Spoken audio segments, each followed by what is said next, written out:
Dandavat pranam. Dandavat pranam. Radhe Radhe. Radhe Welcome Radhe. to Śrī Radha Vinu Bihari Mandir. Śrī Vrindavana Dham. Jai ho. Śrīla Gurudev ki jai. Śrīla Prabhupada ki jai. Rupananda Gauriya Guruvarga ki jai. Patit Pavan Shri Nityananda Prabhu ki jai.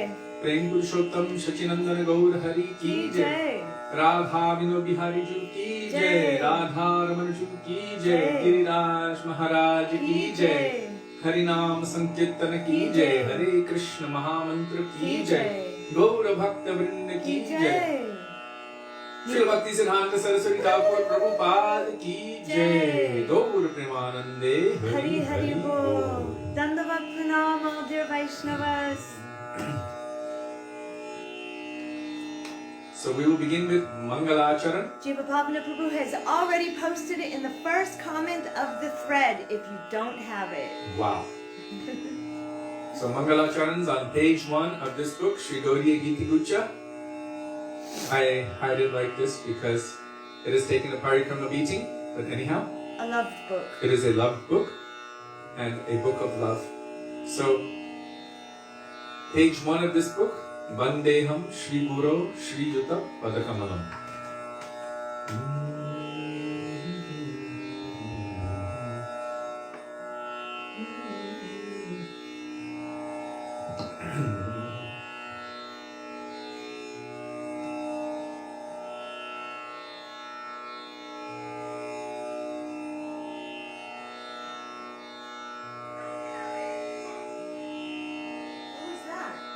That's live stream. Mandeham Shri Guru Shri Yuta Padakamalam Shri Gurum Vaishnavaśta Shri Rupam Sagrajatam Sahagana Raghunathanvitam Tam Sajivam Sabvetam Savadhutam Arjana Sahitam Krishna Chaitanya Devam Shri Radha Krishna Padam Sahagana Lalita Shri Vishakhanvitamscha Om Ajnanatimidandhasya Jnanam Janashalakaya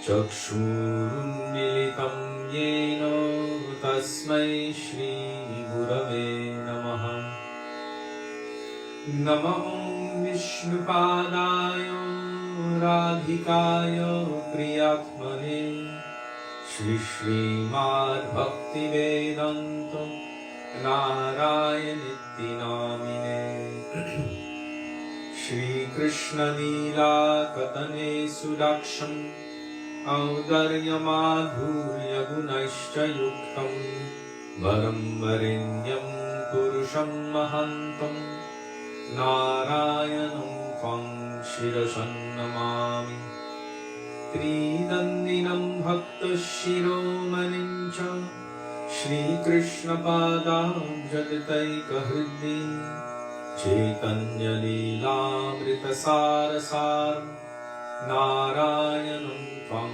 Satatam Prapadye Nama Om Vishnupadaya Krishna Preshthaya Bhutale Śrīmate Bhaktivedānta Swami Niti Namine Namaste Saraswati Deve Gauravani Pracharine Nirvishesha Shunyavadi Paschatya Deshatarine Nama Om Vishnupadaya Gaura Preshthaya Bhutale Shri Śrīmad Bhakti Pragyano Keshava Iti Namine Ati Madhyacharitrayo Swashritanam Chapaline Jiva Dukhe Sadartaya Shri Nama Premadayine नमः विष्णुपादाय कृष्णप्रेष्ठाय भूतले श्रीमते भक्तिसिद्धान्त सरस्वती नामिने श्रीवर्षभानवी देवी दयिताय कृपाभये कृष्ण संबंध विज्ञानो दयिने प्रभवे नमः माधुर्योज्ज्वल प्रेमाध्य श्रीरूपानुग भक्तिदा श्री गौर करुणा शक्ति विग्रहाय नमोस्तुते नमस्ते गौरवाणी श्रीमूर्तये दिनकारिणे रूपानुगविरुद्धाप सिद्धान्तध्वन्तहारिणे नमो गौरकिशोराय साक्षाद्वैराग्यमूर्तये विप्रलम्भरसम्बोधे पदम्बुजायते नमः नमो भक्तिविनोदाय सच्चिदानन्दनामिने गौरशक्तिस्वरूपाय रूपानुगवरायते गौराविर्भावभूमेस्त्वं निर्देष्टा सजनप्रिय वैष्णव सर्वभौम श्रीजगन्नाथाय ते नमः वञ्चाकल्पतरुभ्यश्च कृपासिन्धुभ्य एव च पतितानां पावनेभ्यो वैष्णवेभ्यो नमो नमः नमो महावदन्याय कृष्णप्रेमप्रदायते कृष्णाय कृष्णचैतन्य नाम्ने गौरद्विषे नमः हे कृष्णा करुणा सिन्धो दीनबन्धो जगत्पते गोपेश गोपिकाकान्त राधाकान्त नमोऽस्तुते तप्तकाञ्चन गौराङ्गी राधे वृन्दावनेश्वरी वृषभानुसुते देवी प्रणमामि हरिप्रिये जयतां सुरतोपङ्ग मम मन्दमतेर्गति मत्सर्वस्वपदम्बोजो राधा मदनमोहनो दिव्यवृन्दारण्यकल्पद्रुमद श्रीमद्रत्नागार सिंहासनस्थो श्री श्रीराधा श्रीलगोविन्ददेवो प्रेष्ठादिभिः सेव्यमानो स्मरामि श्रीमन्द्रसरसारम्भे वंशिवत्ततस्थितः कर्षन् वेणुस्वनैर्गोपीनाथ श्रियेस्तु नः वृन्दायै तुलसीदेव्यै प्रियायै केशवस्य च कृष्णभक्तिप्रदे देवी सत्यवत्यै नमो नमः पञ्चतत्त्वात्मकं कृष्णं भक्तरूपस्वरूपकं भक्तावतारं भक्ताख्यं नमामि भक्तशक्तिकम् जय श्री कृष्ण चैतन्य प्रभु नित्यानंद श्री अद्वैत गदाधर श्रीवासदि गौर भक्तवृंद चेतो दर्पणमार्जनं भवमहादावाग्निर्वापनं श्रेयकैर्वचन्द्रिका वितरणं विद्यावधूजीवनम् आनन्दम्बुदिवर्धनं प्रतिपदं पूर्णामृतास्वादनं सर्वात्मस्नपनं परं विजयते श्रीकृष्णसङ्कीर्तनम् हरेर्नाम हरेर्नाम हरेर्नामेव केवलं कुलो नास्त्येव नास्त्येव नास्त्येव गतिरन्यथा Hare Krishna, Krishna Krishna, Hare Hare, Hare Rama, Rama Rama, Hare Hare.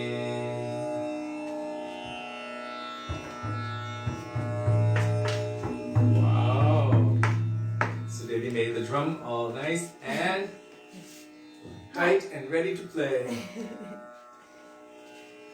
It's better, right? Yes.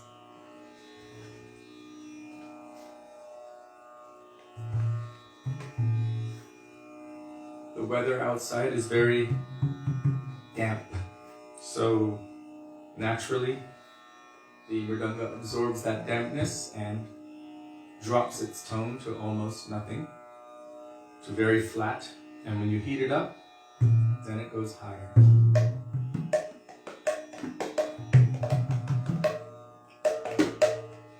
Dandava pranam, all Vaishnavas.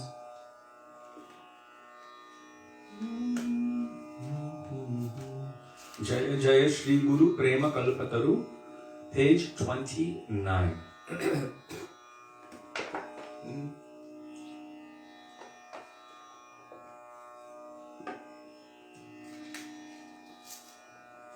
Jiva Pavana Prabhu posts the bhajans in the comment section of the thread along with the translations and followed by beautiful commentaries of the acharyas, which I highly recommend that you read.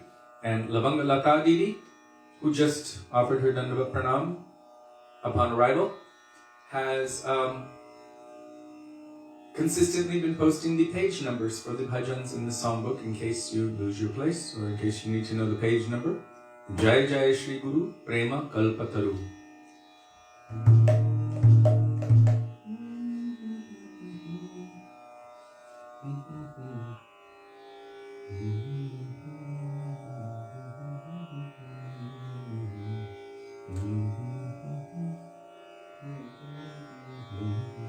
Dandava pranam amata didi Damodari dasi.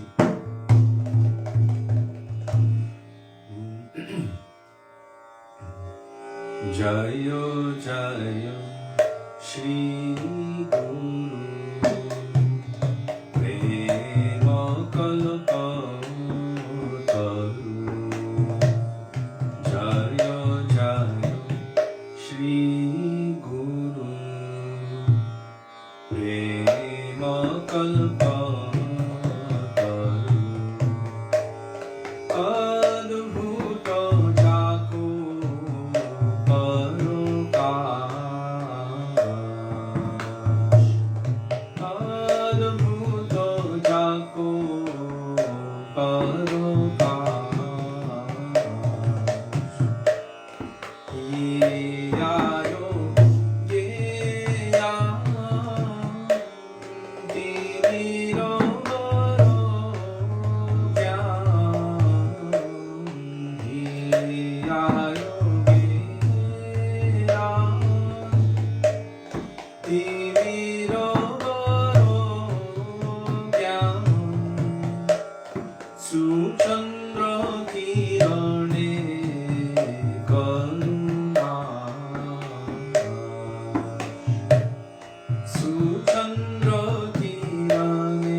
Prabhupada ki jai, Rupan Guru Varga ki jai, Shri Guru Parampara ki jai. Radhe Radhe Dandavat Pranam, Yadava Prabhu ki jai. I just want to tell the devotees who are here, this Yadava Govinda Morris, when he was very young, until now, whenever we would go to Sardinia, he would actually arrange programs for us at his school. And so he brought us to his very young at the time. And the teacher invited us in, we all did kirtan, and then we talked about tilak. And everyone in the entire class wanted tilak, including the teacher. So we put tilak on like 30 students and the teacher. And then we did kirtan and we were like, now say Radhe Radhe, Govinda Govinda. And they were screaming Radhe Radhe, Govinda Govinda. Gurudev was so happy, we showed him pictures. We showed the pictures to Srila Gurudev and he was so happy. But that was by Yadava's, it was, primary school. Yes, in fact we have the video, maybe we should share it. He also did in high school too. We also did it in his high school. And everyone was there and somebody was making some interruption and Sudevi asked them, can you stop? Can you be quiet? This is serious here. And then all of the high school students are, whoa, like that, because Sudevi told the principal, the head person, respect for this, have respect for this. And everyone watched, they listened, and they accepted nicely. But Yadava has always been inspiring his classmates. Even though they might not be devotees on the external, somehow he awakened some inspiration. Anyway, the fact that they all put on tilak and chanted the names of the Lord, this is a good sign for their forever beautiful future in bhakti. So, and even now, whenever any Vaishnava comes or goes to Sardinia, Yadava's always out there doing Harinam with them. He's always attending the classes. He's learning. He's very enthusiastic with the prasad prayer. Oh yeah, and he loves to lead the Mahaprasad prayer. So, Yadava Govinda ki jai.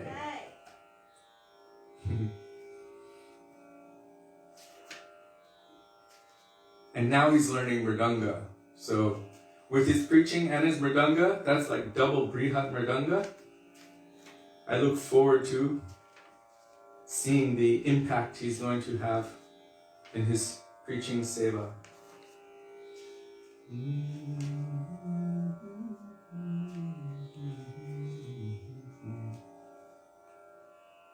said for his 20th birthday, all his friends came to the program, most ever.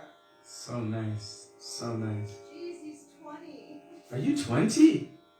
Oh my God. We're old. If he's 20, that makes me almost 50. Getting up there.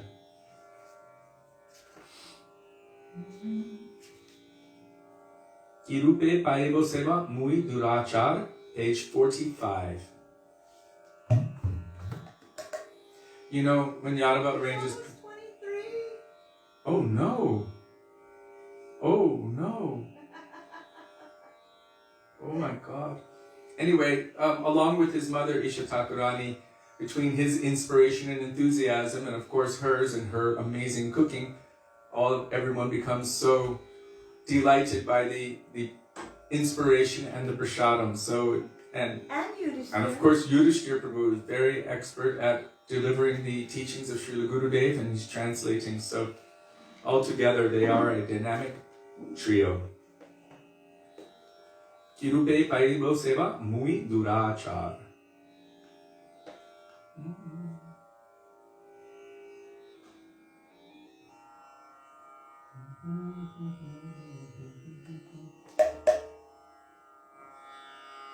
Kirupe Paibo Seva Mui Durachar.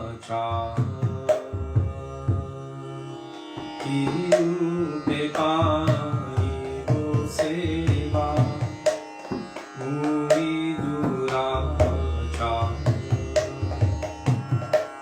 Shri Guru Vaishnava Vaishnaveti na hoilo yama Shri Guru Vaishnaveti na hoilo yama Oshesho mayate mon mogono hoilo Oshesho mayate mon mogono hoilo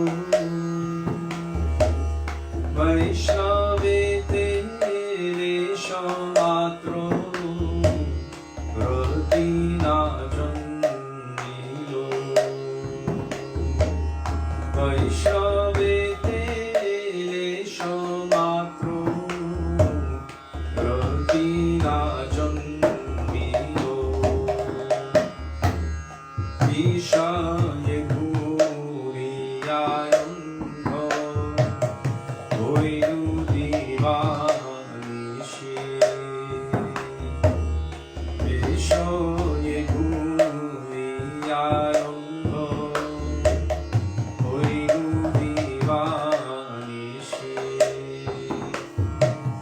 Galle phaso dite phire Maya se vishachi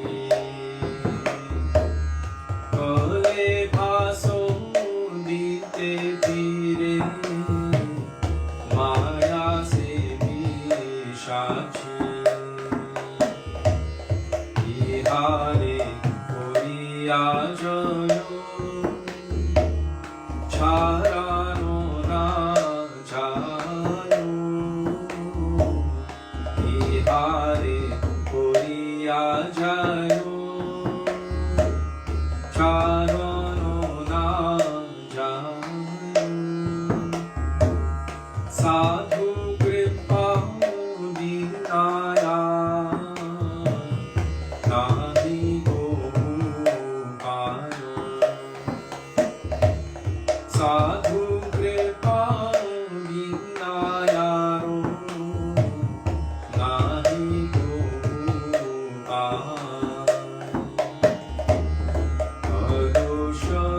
Adoshadarashi prabho patito udharo Adoshadarashi prabho patito udharo Devaro narotame karo honistaro Devaro narotame karo honistaro Devaro narotame karo honistaro Devaro narotame karo honistaro Jaya Vaishnava Thakur Jaya Vaishnava Thakur Vaishnava Thakur Jaya Vaishnava Thakur Jaya Vaishnava Thakur Jaya Vaishnava Thakur Vaishnava Thakur Jaya Vaishnava Thakur Prabhu kripa karo more doya karo Prabhu kripa karo more doya karo Prabhu kripa karo more doya karo Prabhu kripa karo more doya karo Vaishnava Thakur ki jai. Some of you may have noticed that when you're singing in Bangla, This bhajan is in the Bangla language. It's actually in the language of Narottam Das Thakur, which is beyond any material calculation, but anyhow, it is manifesting in this form. When you have a conjugation of two vowels, like a, and then the next word starting with a, like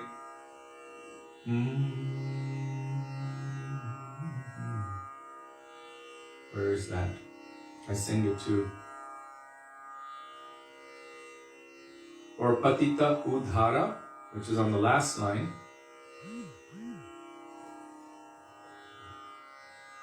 Where is that one I sing it?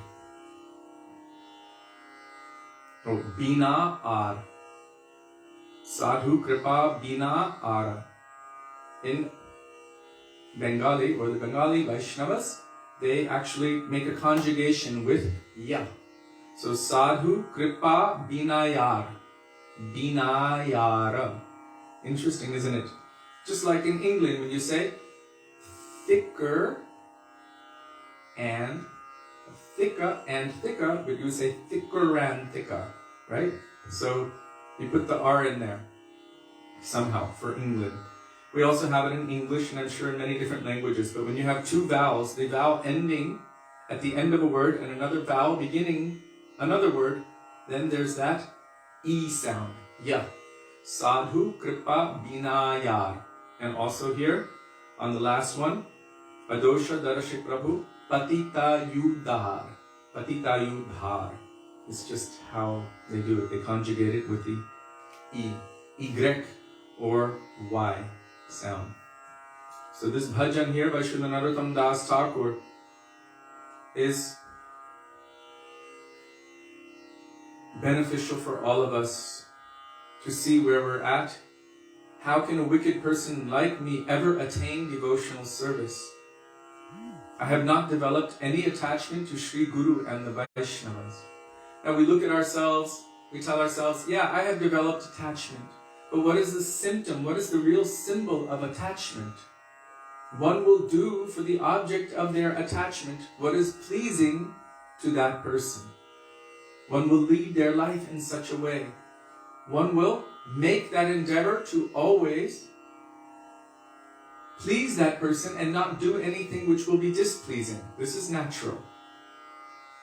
So, I have not developed any attachment to Sri Guru and the Vaishnavas. My mind is ceaselessly absorbed in material pursuit. Not even the slightest bit of attachment to the Vaishnavas has developed within me. Having grown delirious as a result of continuous sense gratification, I have become blind, and the witch of Maya has tied a noose of material desires around my neck. There is no way to defeat Maya and obtain release from her without the mercy of the saintly persons, the sadhus. O Master, you never see the faults of others, and you are the savior of the fallen. Now please deliver. Ebar means just now. Means I need it now. Please. Sometimes it says just once. Yes, ebar can mean just once or at once or just now. Ebar means this time. So, now please deliver this Narottam Das. So you never see the faults in others. He's saying, I'm full of so many faults, but because you don't see the faults in others, then you can overlook all of these faults and see the desperate necessity of my Atma.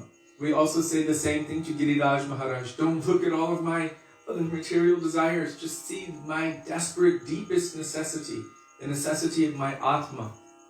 Because if we were to be judged by our millions of lifetimes of sinful activities, all of our material desires and everything else, and if that was the criteria for qualification to enter into the path of bhakti or not, then we would all be hopeless.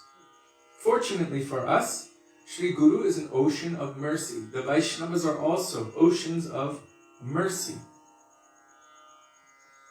So we require their mercy, and by their mercy, by their association, by their harikatha, by seeing their greatness, we will naturally develop a higher taste. And with that higher taste, our attraction will continue to go in that direction, and we will give up the sewage of this material world that we are so attached to. This is what we have known, but from their perspective, it is like that. So by their association, then what awakens in our heart is the tendency or the inclination, the desire to serve Krishna. Like them, we see how they are not disturbed by anything in this material world. Even they don't see the faults in others. Only for our benefit they might see something. But what they could see, or what they could tell us, versus what they do tell us is something different. Imagine if they told us all of the millions and millions of sinful activities and everything that we have done. Srila Gurudev mentioned, he told in New Braj, because devotees were asking, why don't we remember our previous lives? Then we can just easily know what we shouldn't do and we can take to the path of bhakti. Gurudev was laughing. He said, Krishna has very mercifully made it that you can't remember your previous lives. Maybe one, maybe two. He said, if you could remember even 10 lifetimes of the karma, what is due to you from all of your activities, he said you would die of sheer fright. You would die of fear just to know what is coming to you, what is due to you. And so Krishna keeps you mercifully in a state of ignorant bliss, enough so that we can balance, so that we can move forward on the path of bhakti. If you look in the very beginning of Śrī Upadeshamrita Nectar of Instruction, I believe it is the commentary of Radharaman Das Goswami. There, he's quoting this verse from the Shastras, from the Puranas, Shoka Marshadi Virbhavai. And in there it is saying, how can Mukunda ever reside within that heart which is full of fear, all kinds of lamentation, so many distresses? How can Mukunda reside in that heart which is always in that kind of situation? Because we will be consumed with everything else and not with him. So, in order to actually practice yoga, including bhakti yoga, even if those situations are present, we still need to be equipoised in mind. One should learn to tolerate these dualities without being disturbed, Krishna says in Bhagavad Gita. And then one can make progress on the path of devotion. If anyone is enjoying too much, if anyone is absorbed in their high birth and their wealth and their education and their bodily beauty, this becomes a disqualification for practicing bhakti. And if anyone is also in a situation of extreme anguish, Krishna says 4 kinds of persons surrender to him, and that is one who is suffering. But surrender does not necessarily mean devotion aimed at Braja Bhakti. Maybe it's surrender for liberation, which we are not aspiring for. But if anyone is in a situation of extreme anguish, always in fear, always looking this way and that way, like wild animals in the jungle, afraid that some other animal is going to eat them, how can they concentrate on bhakti? Anyone who's so in a state of desperation like that. So, Krishna mercifully keeps us within a balanced situation, and within that somewhat balanced situation, then we can move forward on the path of bhakti. And if we hold very tightly to the lotus feet of Sri Guru, even if every kind of imbalance comes, because Guru is the heaviest substance, then there's nothing that can throw Guru off track. And if we hold very tightly, then Guru can save us from our own tendencies of imbalance. So holding on, binding ourselves tightly to the lotus feet of Sri Guru, for us this is really our way. Sadhu Kripa Vinayar. Without this, there's no other way to attain release from Maya.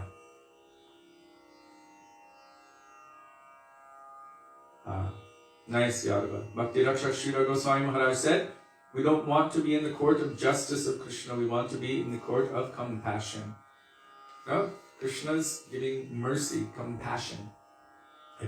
He said, what is it? Faith is beyond justice.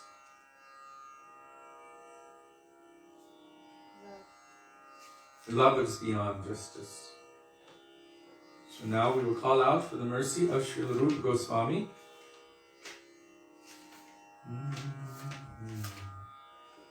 Yang Kalirupa Sharira Nadharata.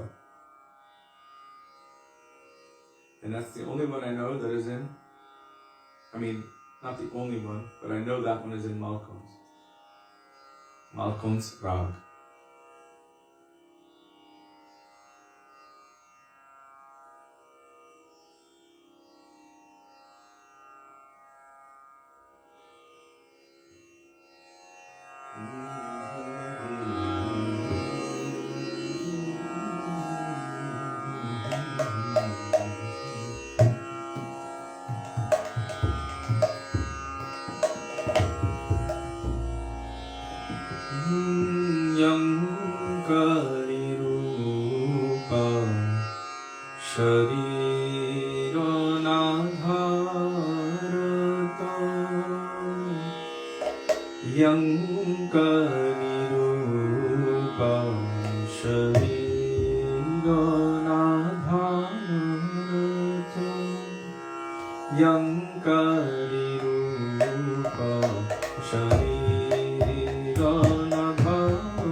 Goswami Pad ki jai, Śrī Sat Goswami Prabhu ki jai.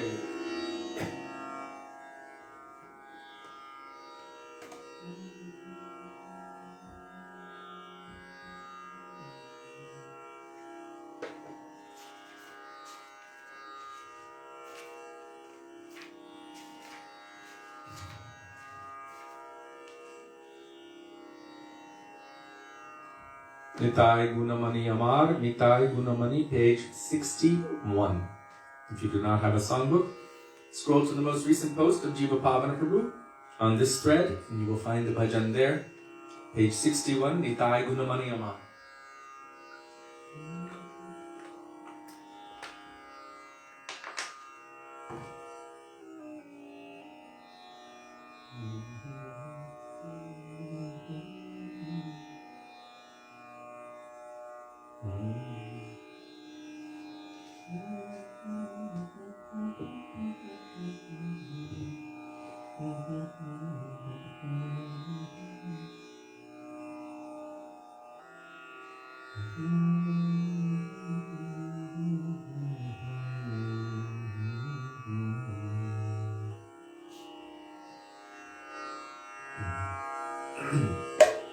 Jai Shri Krishna Chaitanya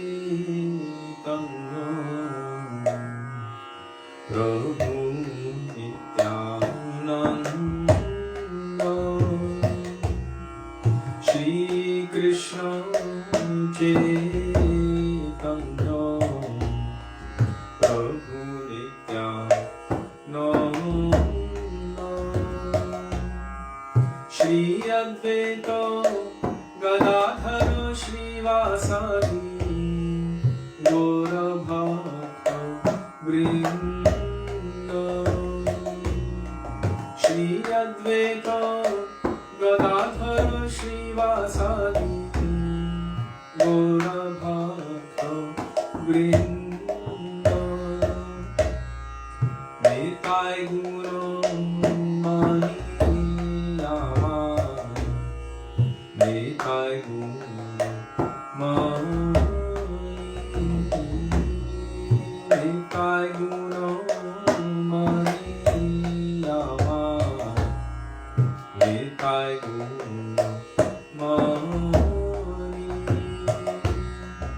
Alia प्रेमेरो वन्या भाषयो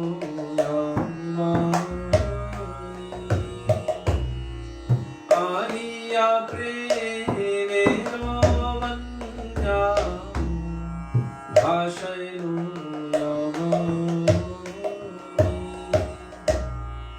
प्रेमेर्वन्या योयानिका कैलोकोरो देशे प्रेमेर्वन्या योयानिका कैलोकोरो देशे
पावन श्री नित्यानंद प्रभु की जय।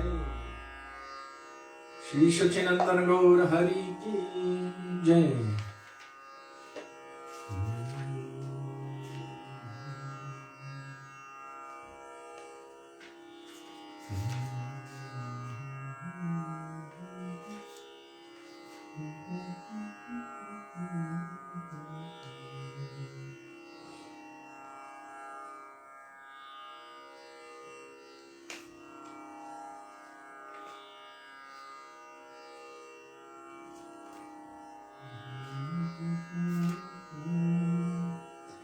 Kejabi Bhai, Bhava Sindhu Par, page 73.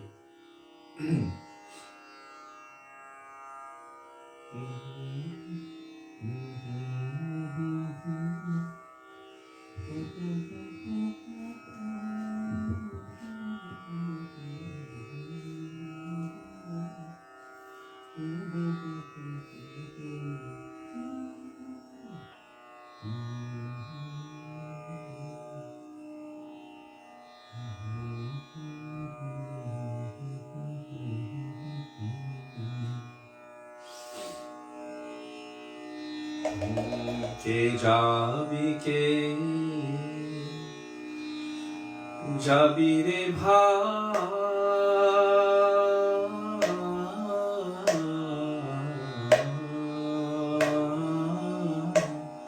Bhava Sindhu Par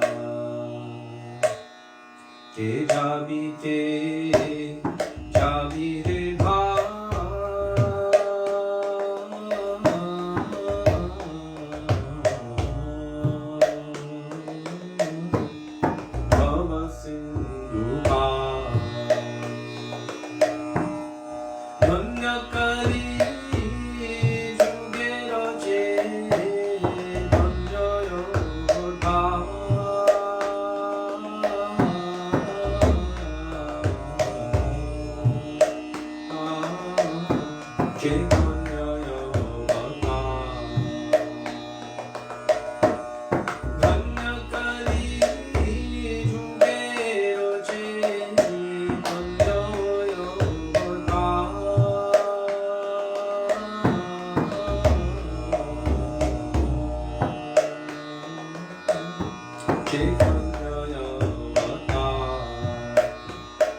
Vande Girivara Pada Kamanam.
That's page 346.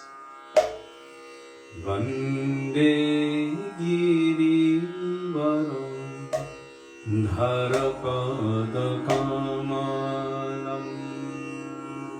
Vande Girivaram Dharapada Kamalam.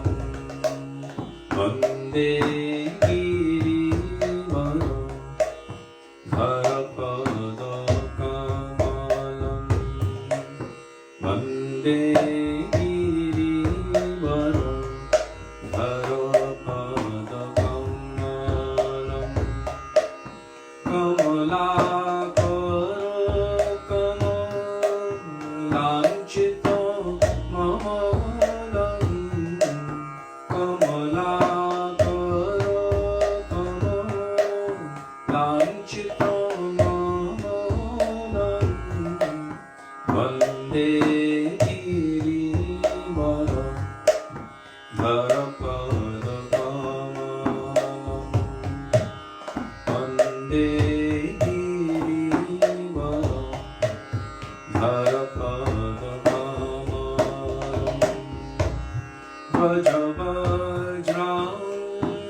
Govinda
Kumkumakta Kanchanabja Garbhari Gaurabha.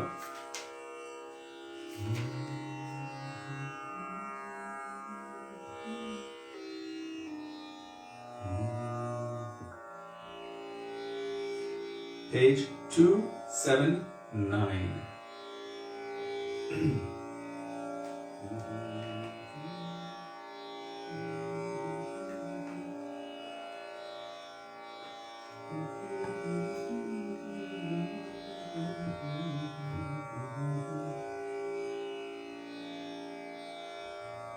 We will do it all together, so I'll sing a little bit slower because the tune is a little bit, for those who were here during Kartik when it would be sung for Gurudev, you may be familiar with it.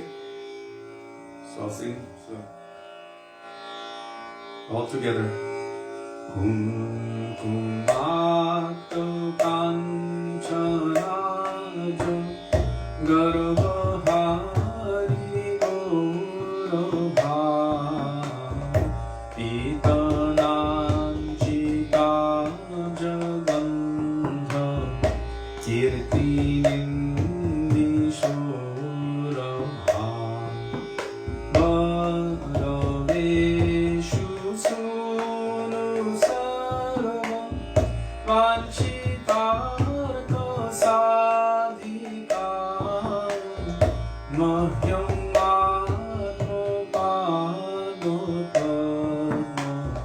Dasya Dasturādhika Goravinda Kanti Chitrapata Shatika Krishna Mata Vrinda Peni Mula Pushpa Krishna Nitya Sangamarga Padma Bandhu Radhika Mahyam Atma Padopadma Dasya Dasturādhika Sokumarya Shrishta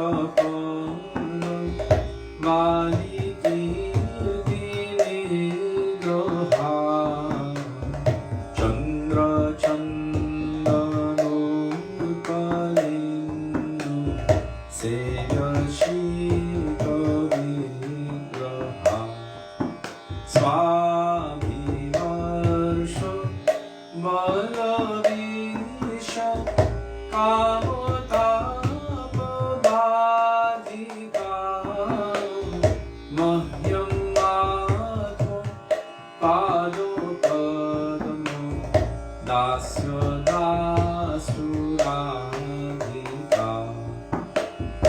Vishwavandyo Yovataabhi Vanditapi Yaroma Rupanavya Yogonadi Sampadano Yatsam Shīlahardo Līlaya Sayato Śrīdātika Mahyam Atmapadopadmo Dasya Dasuradika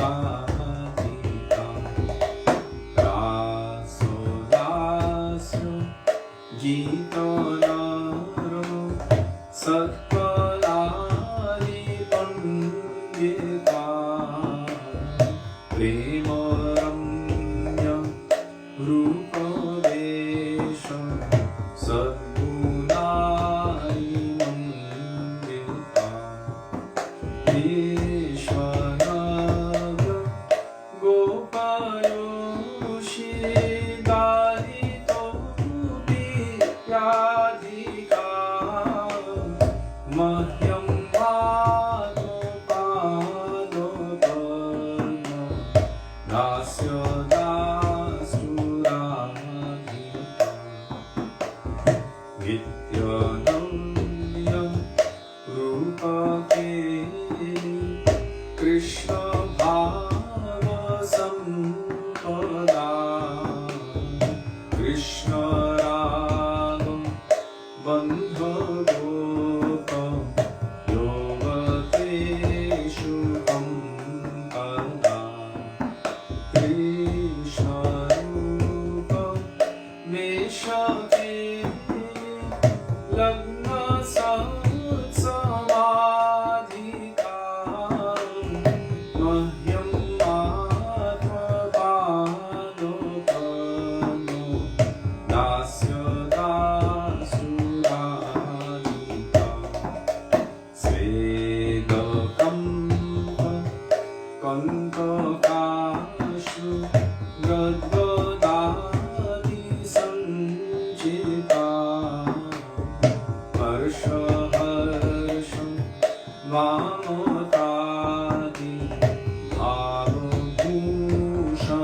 Bhavabhushananchita Krishna Netra Toshiratna Mandaladidadhika Mahyam Atmapadopano Dasya Dasuradhika Yakshanartha Krishna Vitra Yoga Sangato Dita Ekatanya Chapoladi Bhavavringamodita Yatna Labha Krishna Sangha Nirgata Khiladhika Mahyam Atmapadopadmo Dasya Dasuradhika Ashtapena Yasthvaneyo Noti Krishna Vallabham Darshaneti Shaino Jani Noshidani Durlabham Krishna Sangha Nanditatma Dasya Siddhu Bhajana Tankaroti Nanditani Sanchayashu Sajana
Jaya Radhe, Jaya Radhe, Jaya Radhe, Jaya Shri Radhe, Jaya Radhe, Jaya Radhe, Jaya Radhe, Jaya Shri Radhe, Jaya Radhe, Jaya Krishna, Jaya Radhe, Jaya Krishna, Jaya Radhe, Jaya Krishna, Jaya Radhe, Jaya Krishna.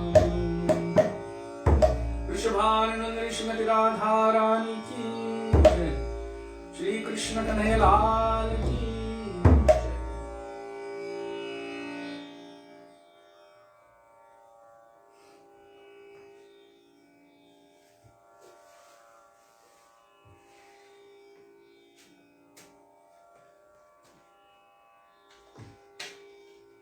To make sure that this doesn't roll off. Here you go.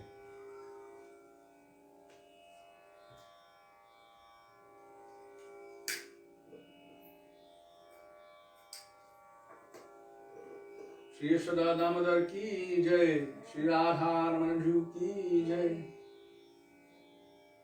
Śrī Radha Vinu Bihari ki jai, Sachinandana Gaur Hari ki jai, Giriraj Mahārāja ki jai, Shalagram Shila ki jai, Ladu Gopal ki jai, Chotta Chotta Ladu Gopal ki jai.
Hare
Krishna,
Jai, Gaura Premanande, Hari Hari Bol. Śrīla Gurudev ki Jai, Śrīla Prabhupada ki Jai. Rupan Guru Varga ki Jai, Śrīla Bhakti Siddhanta Saraswati Thakur Prabhupada ki Jai. Śrī Nityananda Prabhu ki Jai, Satchidananda Gaura Hari ki Jai, Radha Bihari Ji ki Jai. Hare Krishna Mahamantra ki Jai, Gaura Bhaktivinoda ki Jai. Nitai Gaura Premanande, Hari Hari Bol.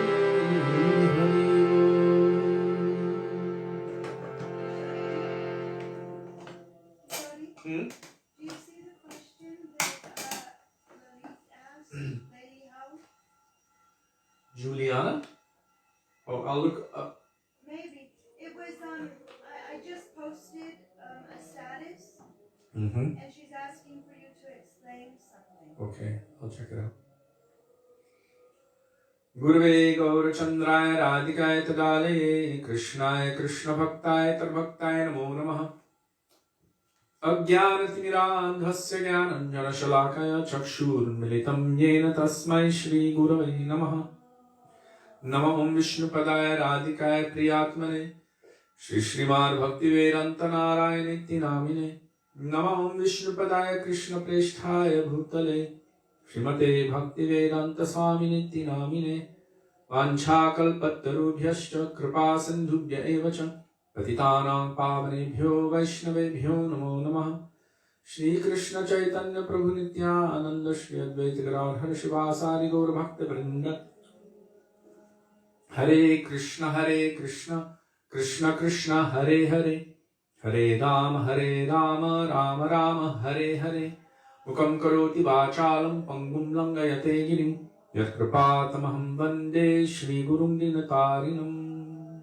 First of all, I offer my Dandava Pranam thousands of times in the dust of the lotus feet of our beloved Gurudev Nitya Lila Pravishta Om Vishnupad Ashto Tarashati Shri Śrīmad Śrī Bhaktivedānta Nārāyaṇa Gosvāmī Mahārāja. And the same thousands of Dandava Pranam in the dust of the lotus feet of Nitya Lila Pravishta Om Vishnupad Ashto Tarashati Shri Śrīmad Śrī Bhaktivedānta Swāmī Śrī Prabhupada. And today, on the continuation of the day of Srila Bhakti Siddhanta Saraswati Thakur Prabhupada, I'm also offering thousands of Dandava Pranam in the dust of his lotus feet.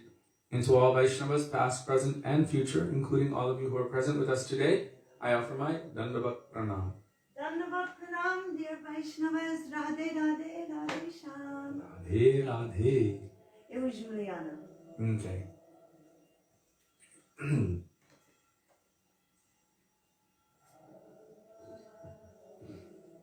You remember that? Hold on, I'm just checking.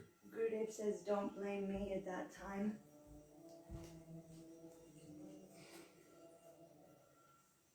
So today, we wanted to continue speaking about the grace, the mercy, the teachings, the pastimes, the activities, the amazingness of Srila Bhakti Siddhanta Saraswati Thakur Prabhupada. But really, everything that we have received on this path of bhakti, all of the teachings of Shastra, all of the teachings of our Guru Varga, we have received through the medium of Srila Bhakti Siddhanta Saraswati Thakur Prabhupada. So it's Gaudiya Saraswat.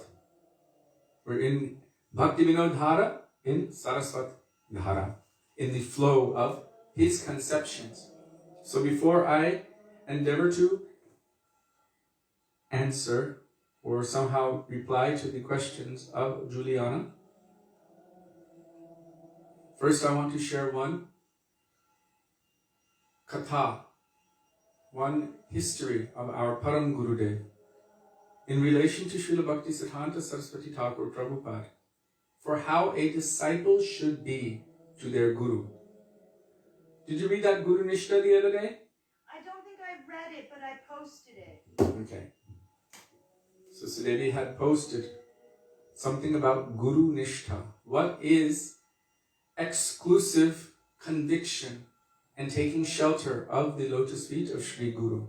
What is that exactly? And what kind of mood should be in the heart of someone who has that firm conviction, that nishtha in the lotus feet of their Sri Guru? So there was one debate amongst the disciples of Srila Bhaktisiddhanta Saraswati Thakur Prabhupada. And that debate was over a understanding of the words of Srila Bhaktivinoda Thakur versus the words of Srila Bhaktisiddhanta Saraswati Thakur Prabhupada, where Srila Bhaktivinoda Thakur had said one thing and Srila Bhaktisiddhanta Saraswati Prabhupada had apparently said something which sounded a little bit different.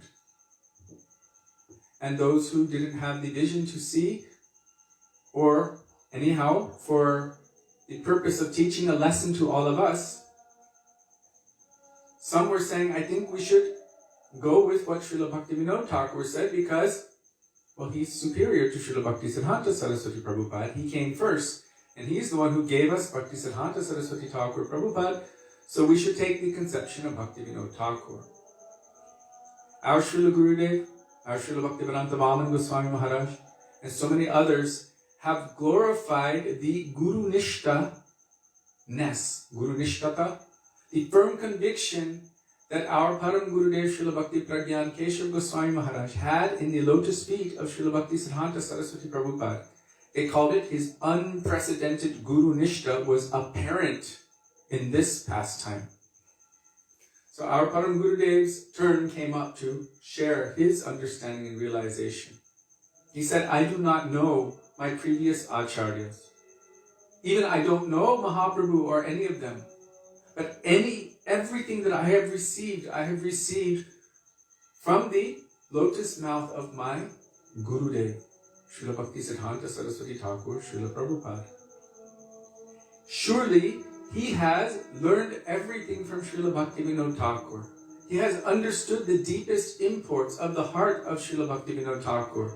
Without him, I wouldn't even know anything about Srila Bhaktivinoda Thakur. And he has been deputed as that person by Bhaktivinoda Thakur to share with us the meanings, the inner heart's moods of Srila Bhaktivinoda Thakur. So he certainly has grasped the depths of the understanding of his Guru, Srila Bhaktivinoda Thakur. And my position is that I will firmly take shelter of the lotus feet of my Guru, understanding that he has the proper understanding of Bhaktivinoda Thakur. This is the firm kind of conviction that our Param Gurudev Srila Bhakti Pragyan Keshav Goswami Maharaj established. How one's Guru Nishtha should be. My Gurudev has understood his Guru Varga, and I'm simply the servant of my Gurudev. So this means don't jump over the head of your Gurudev thinking I know more than my Gurudev.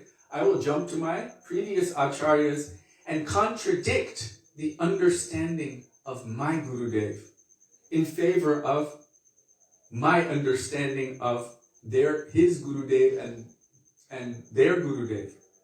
In other words, we should accept what we have received from our Gurudev, his understanding. Our Gurudev told this to one devotee. They said, well, I think my understanding is, and Gurudev said, don't try to take your own understanding. It will always fail you. Because we are prone to the 4 defects. Making mistakes, coming under illusion, imperfect senses, cheating others. What is my own understanding? I think, I feel, I believe. No, we should take the understanding of our Gurudev and our Guru Varga. To the extent that it supports our Gurudev, then this will be Guru Nishtha. Any association that we receive from outside should support and nourish our conviction in the lotus feet of our Gurudev. So I just wanted to share that in terms of the kind of Guru Nishtha that Srila Bhaktisiddhanta Saraswati Prabhupada was speaking about. If I have to become proud, if I have to become a beast, even if I have to go to hell to carry out the order of my Guru, who is sent by Krishna, then let me sign a contract to go there for all eternity if necessary. As long as he is pleased, because I know that by a single particle of dust from the feet of my Gurudev, millions of people of this world, millions of jivas can be delivered. If anyone or anything goes against the conceptions of my Guru, I will throw it out with a punch. Oh, it's not working. With a punch of my fist. I will throw it out. Hare Krishna. Confirmed. I don't know who that is, but let me just turn down that ringer volume. There we go. I will throw it out with the punch of my fist. There is nothing more powerful, more beautiful. Remember that part, Sudevi? There is nothing more powerful. Not like that, no. Do you want me to read it? No, just tell it by your heart. Sudevi has read this and meditated on it every day for years. And but so... It's here. It says, I shall serve Śrī... Come close. Okay. Sorry, I'm sewing. Hare Krishna. Let me just read it to you because his words are better than mine. A true disciple knows his Gurudev to be someone who is extremely dear to Krishna and who is the servitor Lord, Sevak Bhagavan. A sincere disciple has the same devotion for his Gurudev that he has for the Supreme Lord, and he worships and serves him in the same way. Those who do not serve their Guru in this way fall from their positions as disciples. No one can chant the holy name purely unless they see Sri Gurudev as non-different from Krishna, as Krishna's manifestation. I shall serve Sri Guru and Gauranga with simplicity and sincerity under the guidance of Gurudev. My Gurudev has the word of the Supreme Lord, and I will be obedient to that word in the proper way. I will not disrespect my Gurudev under the influence of anyone of this world. If I have to become proud, if I have to become a beast, if I have to go to hell by carrying out the order of my Gurudev who is sent by Krishna, then I want to sign a contract to go to hell for all eternity. I will not listen to anything anyone says other than the order of my Gurudev. By the power that has come to me by the lotus feet of my Gurudev, I will throw out all other currents of consciousness with a punch of my fist. If I throw a particle of dust from the pollen of the lotus feet of Gurudev, then millions of people of this world will be delivered. There is no scholarship, there is no good concept within the 14 worlds that is heavier than a particle of dust from the feet of my Gurudev. A true disciple has this kind of faith in their Guru. Jai. Śrīla Bhaktivedānta Saraswati Thakur Prabhupada ki Jai. Jai. So I just wanted to share that as a beginning. Now we're going back to the questions of Juliana. Dandavats, could you speak someday more on the notes you shared today in the From Vichitra's notes. warning of Guru Maharaj over how Krishna would arrange so that your family would abandon you, or something like that. Thank you. Particularly this part.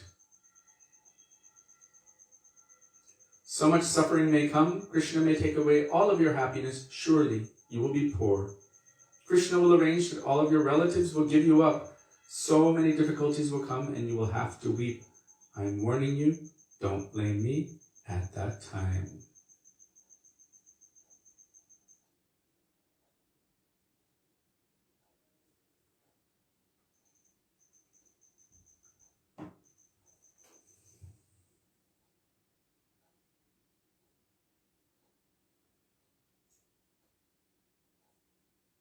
Once one has made the resolution within their heart that I will accept Sri Guru and I will follow the process of bhakti so that I can develop love and affection for Krishna. Once someone has undertaken that process of, in essence, giving one's heart to Krishna, Krishna becomes attracted.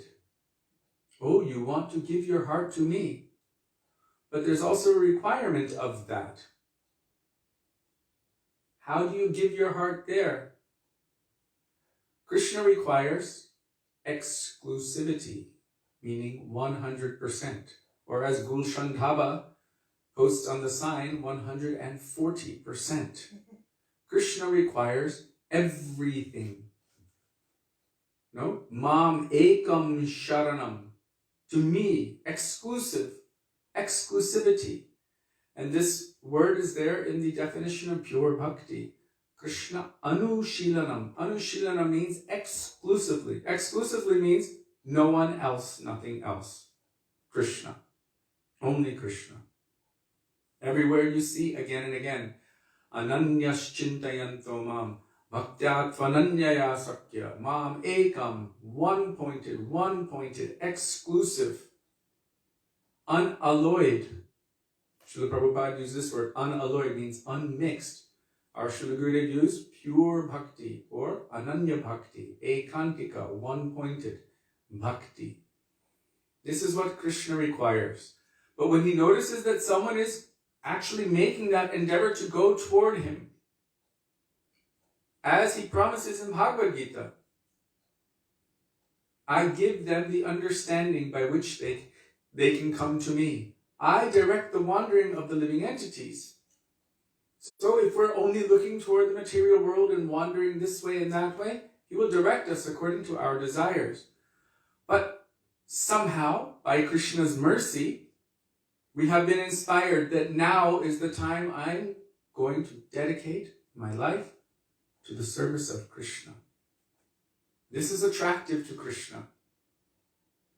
If you heard that anyone was speaking something nice about you, or thinking nice, or feeling appreciative toward you, naturally you want to know about that. But this is Krishna's nature. Krishna is the Vishai, the supreme enjoyer. That is his nature. That is his right. Vishai Bhagavan. He is the supreme enjoyer of everything. And so if he sees that anyone wants to give their heart to him, then he makes that arrangement. Wherever anyone wants to put their faith, I make it strong. But if you've actually made some endeavor on that path, then he helps us along the way. It is said that once Krishna sees that anyone is giving their heart, he will arrange or make it in such a way that they won't be able to maintain normally in this world anymore. In other words, even if you give a part, he's attracted and he takes you. Srila Prabhupada, I believe, said somewhere, maybe Jiva Bhavana Prabhu knows it, I've seen a cartoon, someone drew a cartoon of it, of Krishna dragging someone. Once you have given your heart a little bit, then he'll try to keep you for himself. He doesn't want you to go anywhere else. So how does he do that? Well, he sees that we are giving our attachment, our love, our affection to so many things of this world. And that, in essence, stops us from giving our heart exclusively to Krishna. So Krishna will make arrangements through Gurudev, through Vaishnavas, through so many mediums by which all of our material endeavors, and even the endeavors of material attachments, they might seem good for a while, but they will sour quickly, so that we are left with nowhere to turn but to him, because we have already made that endeavor to turn toward him. And he knows that we won't be happy. There's a verse in Śrīmad Bhagavatam that our Śrīla Prabhupada, Śrīla A.C. Bhaktivedānta Swami Prabhupada, before taking sannyas, he had mentioned that he was always afraid of that verse. Why? Because he was experiencing it practically in his life. If anyone knows the verse, Jiva Bhavana Prabhu, I can't remember the full verse at this moment, but I know that he spoke about it in his, when he was delivering his, Param Gurudev's disappearance day. He had written a letter of bereavement to our Param Gurudev, and he was also speaking about that on that day, that he witnessed how everything, he was a pharmacist, he was a chemist, and he had many successful businesses, but then one after another, everything was collapsing, And it didn't need to. He had prominent location with good medicines, good knowledge and everything in so many different places. And one after another, everything was failing. Even his family was beginning to abandon him. And he was recognizing it, and he had fear of it. He spoke this, that he had fear of it. Even he was telling to our Gurudev. And he recognized that Krishna was taking everything away from him. And he actually said, I thought that I was losing a few children, but then I gained hundreds. So he lost materially, but gained spiritually hundreds of times more. Let me see, where's the verse? It's not there yet. So Krishna says, any of my devotees who have turned toward me, then I won't let them go. When I choose to show my special mercy toward my devotee, I make them bereft of everything else, so they have nowhere to turn except for me, exclusively. This is the mercy of Krishna, although it is difficult to understand. In this connection, there was one drama that our Srila Gurudev rather enjoyed and would have the devotees perform regularly. And it was known as Gita Sangsar. So there was a devotee. He took shelter of his Gurudev, complete surrender to his Gurudev. And his Gurudev ordered him, you should do bhajan. Always chant and remember, study the scriptures, and focus your mind on Harinam Prabhu. You should live very simply, and you should reside in the forest. So his disciple was doing just that. It's called Gita Sangsar for a reason. So his disciple was in the forest. His Guru went on pilgrimage for quite some time, some years. And that disciple was chanting and remembering, following the order of his Guru, deciding within his heart, I want to surrender my life, my everything to Krishna. I want to give my heart to Krishna. After some time, he noticed something. He was reading his Bhagavad Gita, but he noticed that the pages had some chew marks in them. A rat had come and started chewing the pages of his Gita. So he's thinking, what to do, what to do? I don't know what to do. And at that time, he met one person who was offering him any service. Oh, you're a sadhu in the forest. How can I serve you? Is there anything? He said, well, a rat is eating my Bhagavad Gita. Do you have any advice? He said, well, to keep rats away, what you need is a cat. He said, okay, well, where do I get a cat? He said, my cat just had lots of babies. I can give you one. So he gave him a cat. And this cat was keeping the mice away, but the cat required something more. No mice were coming, but the cat was getting hungry. So this person came later, and the sadhu was there. The cat, look at him, he's starving, I don't know what to do. I don't know what to do for him. He said, well, you have to give the cat a little bit of milk every day. He said, well, where am I going to get milk? I'm just living in the forest. He said, well, you need a cow to give milk. He said, well, where am I going to get a cow? He said, don't worry, I have lots. You can have one of mine. So he gave him a milk cow. He said, it just takes a few minutes. You need to milk your cow every day. Give the milk to the cat. You can have some yourself. So Sadhu was thinking, great, this is wonderful. So every day, he'd milk the cow, take some of the milk himself, give some to the cat. But it was distracting too much from his bhajan, his sadhana, his practice of devotion. So then what happened? After some time, he was telling his friend, this person, it's just too much for me. I have to take care of the cow. I have to brush the cow. I have to make sure the cow has grass. I have to milk the cow. I have to boil the milk. I have to give some to the cat.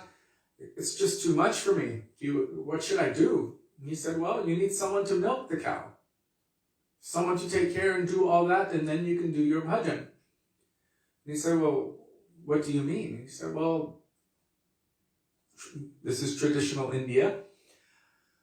For those of you who might not like this idea. But anyway, he said, what you need is a wife. She'll look after the house. She'll look after the cow. She'll milk the cow. She'll take it out. She'll take care of everything. And you can do your sadhan bhajan. He said, that sounds like a great idea. But where do I get a wife? The man said, I have many daughters. You can marry one of them. So a marriage was arranged. And with marriage, of course, what comes? You require a house, nurturing, all nice clothes, all kinds of supplies and necessities, and What naturally comes in a marriage? Generally, children. So, with his wife, he had many children. He had a big house. He had to make extensions to his house.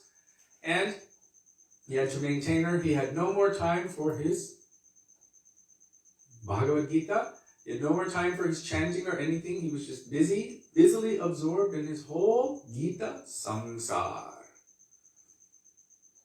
Means everything was revolving around, starting with this rat chewing the Gita, and that everything, all of this mundane material things manifested. So years later, his guru came back.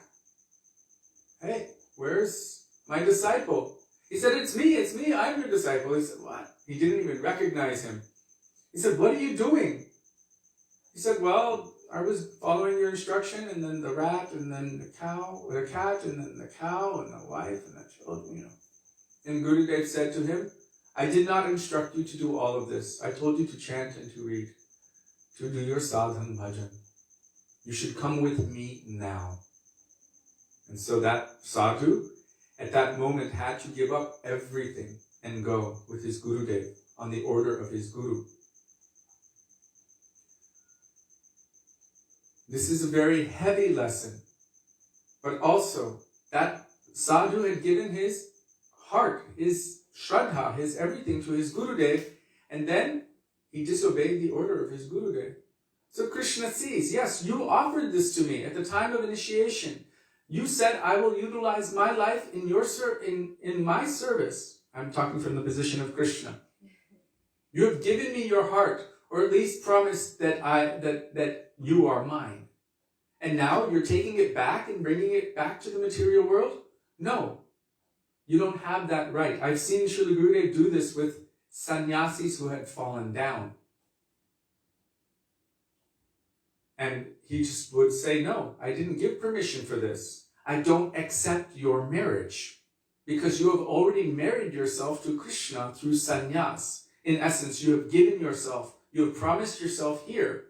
I do not honor that. Whatever you are doing, I don't accept it. In fact, I see it, and this is how Shastra sees it, as anyone who has thrown something up. You have vomited everything out. And then you've gone toward Krishna, and then wait, turn back, and you go and you re-eat all of that you have thrown out. This is called Bantasi. So, Srila Gurudev didn't accept that. It was considered detestful. So Krishna, showing his special mercy, removes all of those impediments and attachments. I don't want to tell the whole story of Indra when he became a pig, but in essence, the king of heaven, due to aparad to his guru, became a pig. And becoming a pig, he was very happy in his pig body, having his pig family, so many pig wives and thousands of pig babies. He was like the head pig. And the demigods needed their king back. So they sent Lord Brahma, please ask him to come back. Brahma told him, you're not really a pig, you are Indra, the king of heaven. You should come back to heaven. You have so much that you need to do. He said, no, I'm happy here. I don't want to go anywhere. Brahma returned empty-handed. Again, they needed him, so he came back. He said, no, I'm not leaving. I'm happy here. So, due to providence, over time, that pig and all of those other pigs and the baby pigs belong to a pig farmer. Pig farmer means someone who farms pigs for eating. So, over time, this farmer started taking one after another, these wives and these babies. And although he was feeling so much destruction within his heart, he was feeling so desperately shocked that one after another was being taken to the slaughterhouse. Still he was feeling, still I can get more wives and I can have more children, more and more like this. But Lord Brahma, out of causeless mercy, then came and sprinkled that water on him, holy water, and brought him back to his original form, and he woke up from that situation. So just like that, we are in that situation. We are actually meant to love and serve Krishna. Jivera Swarupahoy, Krishner Nityadas. We are all the eternal servants of Krishna, but we have adopted so many millions of temporary idiosyncrasies, ideas that this is me. So, multiple personality disorders. From time without beginning. Now I am this is my family, this is my situation. Then the next life, it's a different one, different personality, different family, different situation. And we are avoiding the reality that I am an eternal servant of Krishna. What is the nature of my soul? So any soul who has turned toward Krishna, then showing his special mercy to them, he gradually removes all of their material attachments, those things which are binding him in this world. Gradually removes all of them. And that person will seem to be suffering on the outside. Oh, my family member has rejected me. I have lost my home. I have lost my car. I have lost all of my money. Now I have nothing left over. And at that point, then they turn to Krishna. Yes, I forgot that everything, my heart, my mind, my body and soul is meant for you and your service. And I became attracted and attached to all of these other things in this world. So Krishna, showing his special mercy, gradually removes all of those things. And at a certain point, that devotee realizes, yes, this is the mercy, the compassion of Krishna. I was distracted from what my true nature is. I was giving my everything to everything else except for Krishna. But he's so kind and so merciful. He has helped me to remember what my real nature is, my true nature. And he has not let go of me. Still, he cannot neglect me because he knows my nature is to love and serve him. Since forever he has been with me, just waiting for us to turn and look in his direction. And once we do that, it's like we have been hooked. And gradually he will pull us closer and closer and closer and closer until all of that other thing disappears into the realm of Maya. What is not, that which is not. It becomes insignificant and then fully disappears as if it never existed whatsoever. As if it never existed whatsoever.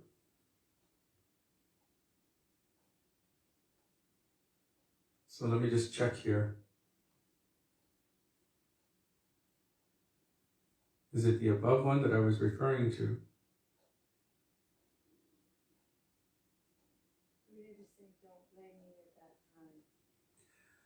Yes, so whenever we would sing Bandhu Sange Jarita Varanga Parihas, the gopis are saying, whatever you do, do not come to Vrindavan. If you come to Vrindavan, do not go to Keshi Ghat. And if by some great misfortune you go there, whatever you do, do not look upon the face of Govinda. If you do that, everything will be ruined. Your entire material life will be ruined. Why? Because you will become obsessed with Krishna. So much so that you won't be able to even think about the material world or the material life. All of your deepest friendly attachments and family attachments and everything will become insignificant. Kabit tuccha habe. Samashrita ye padapallavaplavam mahatpada punya shomurare bhavangudir vatsa padam padam padam padam padam yadvipadam natesham. For that person who surrenders to Krishna, samashrita ye, padapallavaplavam, unto his lotus feet, and takes shelter of his pure devotees, mahatpada, punya, and serves them, bhavam vatsa padam param padam, the ocean of material existence, the endless ocean of suffering, the blazing forest fire of material existence, is brought into what is like the water in the hoofprint of a calf. Otherwise, this place is only known as a place where there is danger at every step. Padam, padam, yad vipadam natesham. Srila Prabhupada was very fond of quoting this verse. So when Krishna chooses to show his special mercy, or when he particularly favors any devotee, then he removes all of those obstacles. We look at them as things that are beneficial. He looks at them as obstacles toward our real, true bliss and happiness. Even the bliss of merging into Brahm, this is considered insignificant and even detestful for those who have experienced loving service to Krishna. What to speak of what we are dealing with in this material world? From the higher perspective, when they see that, it's almost, you could say, painful. Their hearts bleed upon seeing our suffering. This is from the perspective of those who know and see the truth. They look at our situations and it's like, Srila Prabhupada said, like a madhouse, where everyone is running around saying that they are something that they're not. I'm the king of the world, I'm this, I'm that, I'm queen so-and-so. Making up whatever character you think you are. One life after the next. Taking on different personas. But none of it really has anything to do with the soul. So we're like crazy people in this material world. But they know that deep down, there is a pure personality who is meant to love and serve Krishna. And that person will also be mad, but it won't be material madness, it will be premonmad, transcendental madness in prem. That's the verse there. Śrīmad Bhagavatam 10:88-8. Shri Bhagavan Vacha Yasyaham Anugranami Harishye Tad Dhanam Shanai Tato Dhanam Yajantyasya Svajana Duka Dukitam. The Supreme Personality of Godhead said, if I especially favor someone, I gradually deprive him of his wealth. Then the relatives and friends of such a poverty-stricken man abandon him. In this way, he suffers one distress after another. And then that's followed by, when he becomes frustrated in his attempts to make money and instead befriends my devotees, I bestow my special mercy upon him. But Srila Gurudev said, also be careful for the sadhus, the saints. That one wearing saffron, carrying Bhagavatam under his arm, he said he will cheat you from everything. Means out of all of your material attachments, he will cheat you from that. He said, and when that time comes, don't blame me. I've warned you. It will happen one day. Don't blame me. I've warned you. So let's see here.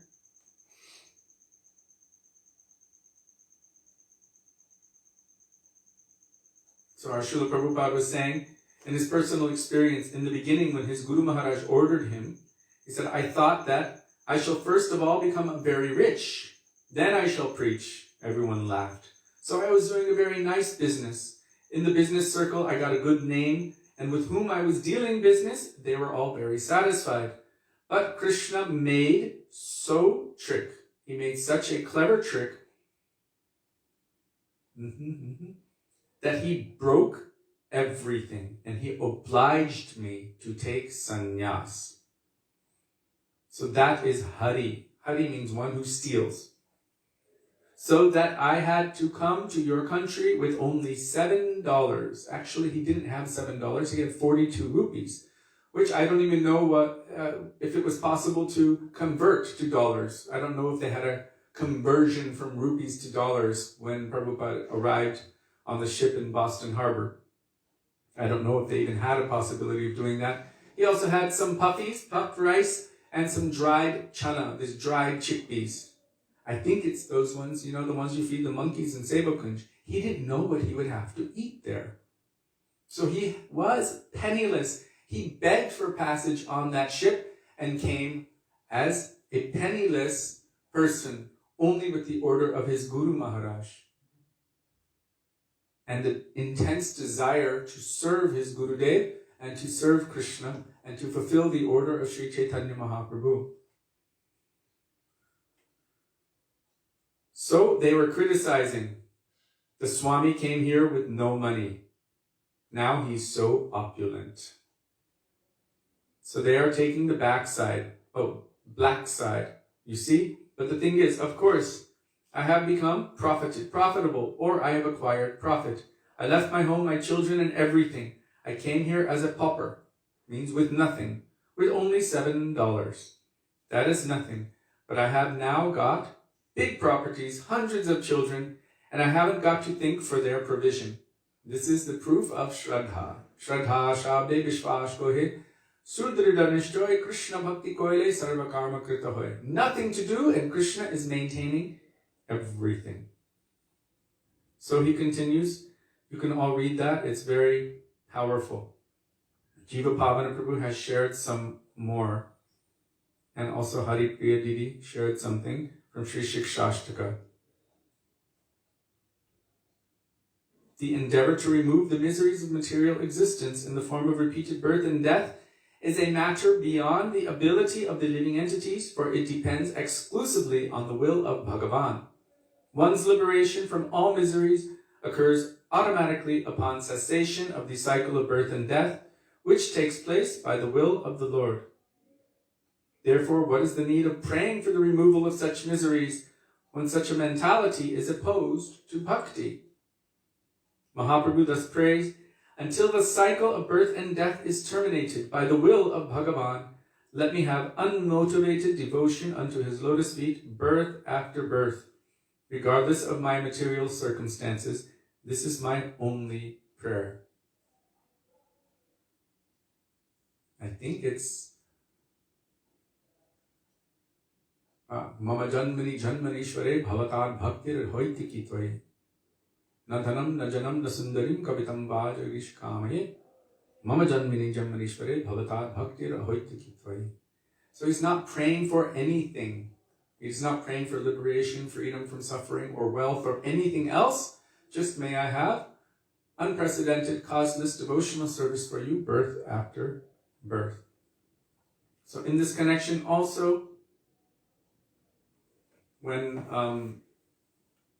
Srila Gurudev had offered to do our Vedic wedding, and then it was going to be yes, and then it was going to be no. Gurudev was going to do it, Gurudev wasn't going to do it, Gurudev was going to do it, not yes, no, yes, no. So it was really taking us for a spin.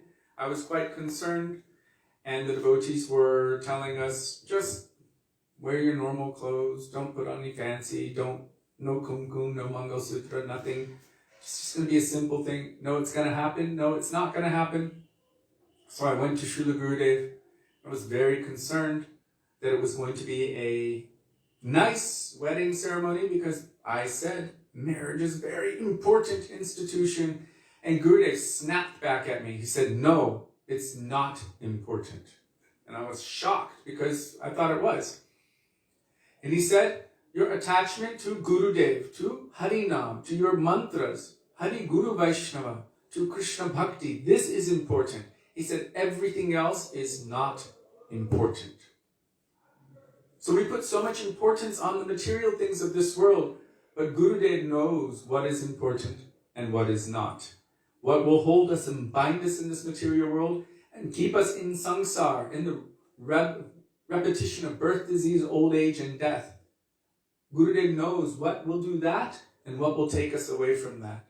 And by one means or another, somehow, Krishna will gradually remove our material attachments until we only have him to surrender to. But what is the result of surrendering to Krishna?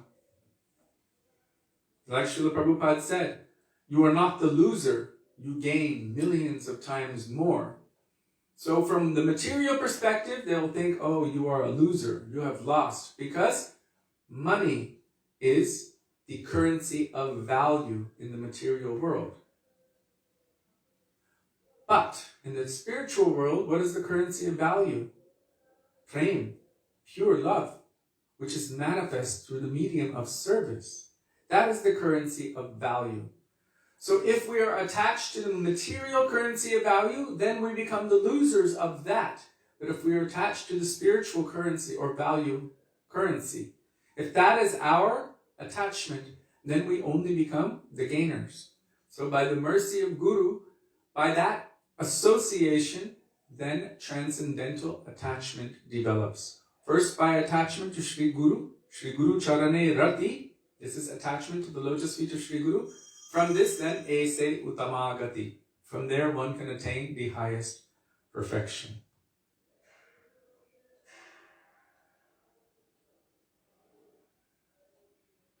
So actually, these subjects are very, very intricately related to the teachings of Srila Bhaktisiddhanta Saraswati Thakur Prabhupada. He was always teaching and preaching these conceptions about our mundane attachments in this world versus transcendental attachment to serving the transcendental senses of Krishna, and the dichotomy between them. I hope I was able to answer your question okay.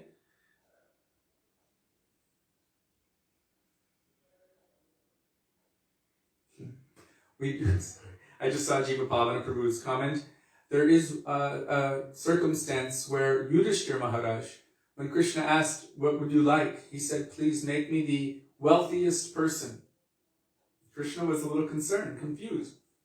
All of my devotees, they're not praying for anything like that. Why are you praying for this?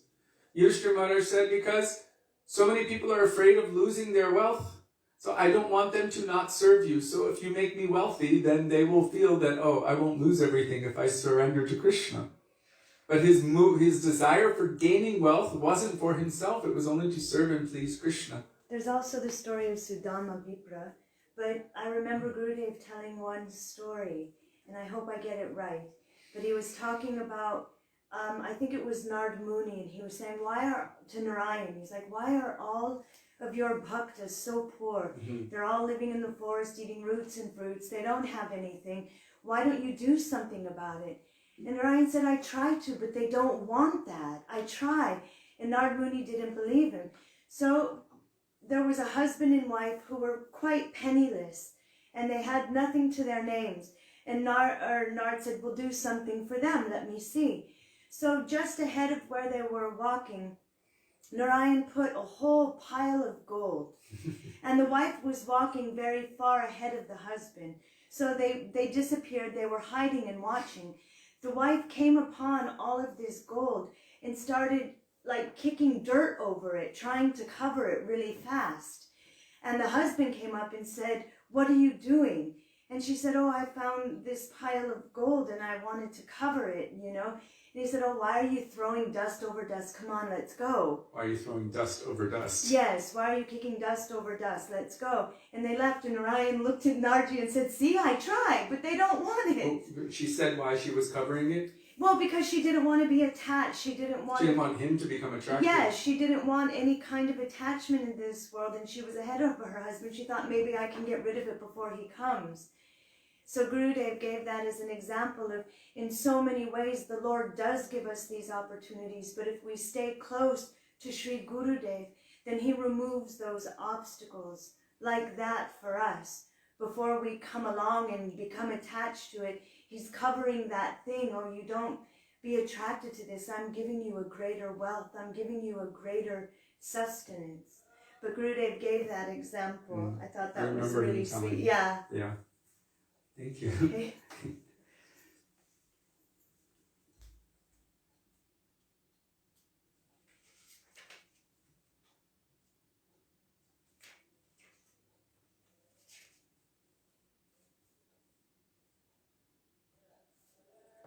So Srila Bhaktisiddhanta Saraswati Prabhupada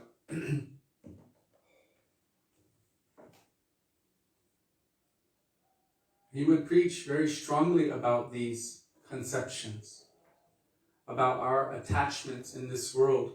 Not only the gross attachments, but the subtle attachments. That is why he was giving instructions to his own mind in that prayer, Dushtaman. It's like Manashiksha of Raghunath Das Goswami, but Srila Bhaktisiddhanta Saraswati Prabhupada, he's also preaching to his own mind, but really it's for the benefit of all of us. Because he had taken a vow to chant 10 million, was it 10 million? 1 billion names of the Lord over a period of 10 years. So it's like 3 lakhs of Harinam a day for 10 years. And Srila Bhaktisiddhanta Saraswati, Srila Bhaktivedānta Thakur, he wanted him to travel and to preach and to establish Mahaprabhu's teachings. But first, Bhaktisiddhanta Saraswati Prabhupada took this vow unto himself. And after this, he had, you can say, experienced so many realizations. Of course, we know he's transcendental, but for the benefit of this world, he gave so many instructions. So he starts with, the name of this bhajan, by the way, is not Dushtaman, it's called Vaishnava K. Who is a Vaishnava? O wicked mind, what kind of Vaishnava are you? Your chanting, which you are performing in a solitary place for the sake of prestige, is only pretense. It's only for pretend. You're making a show externally. So he's not only criticizing the external, that's one thing, but even this subtle thing, the mind is also craving attention and everything. Worldly fame is the excrement of hogs.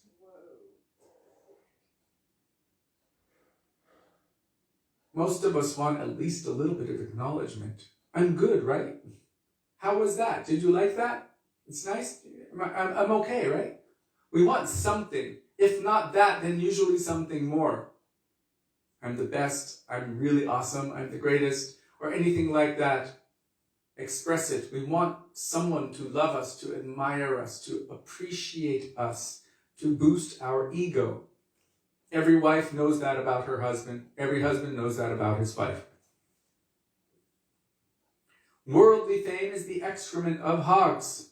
That means the stool of hogs. Why is he saying hog stool? Well, hogs eat the stool of everything else. And so when you have the stool of the stool eater, that's considered the stool of stool. That's the worst kind of stool. This is worldly fame. Do you not know that it is the wealth of Maya? What is the use of fixating day and night on wealth and women when all of these are temporary? Your wealth is a source of sense enjoyment. Use it to serve Madhava, the husband of Lakshmi Devi. Fulfilling the desires of women is not your domain. Ooh, just wait a minute, because they're going to refresh. That was early. I haven't used my phone. Oh, now it says it's gone. Radhe Radhe, Radhe Shyam. Once they refresh, it'll come on where they come on? Or will they... Dandavat Pranam. Hare Krishna. They just refresh and it just stops. Right, and I was telling you that our Srila Gurudev said that for men it's women and for women it's men, and we all know these days it can also be men to men and women to women or what have you. So what is the focus of our lustful desires? Whatever that is not really meant for our enjoyment. Everything is meant for the enjoyment of Krishna.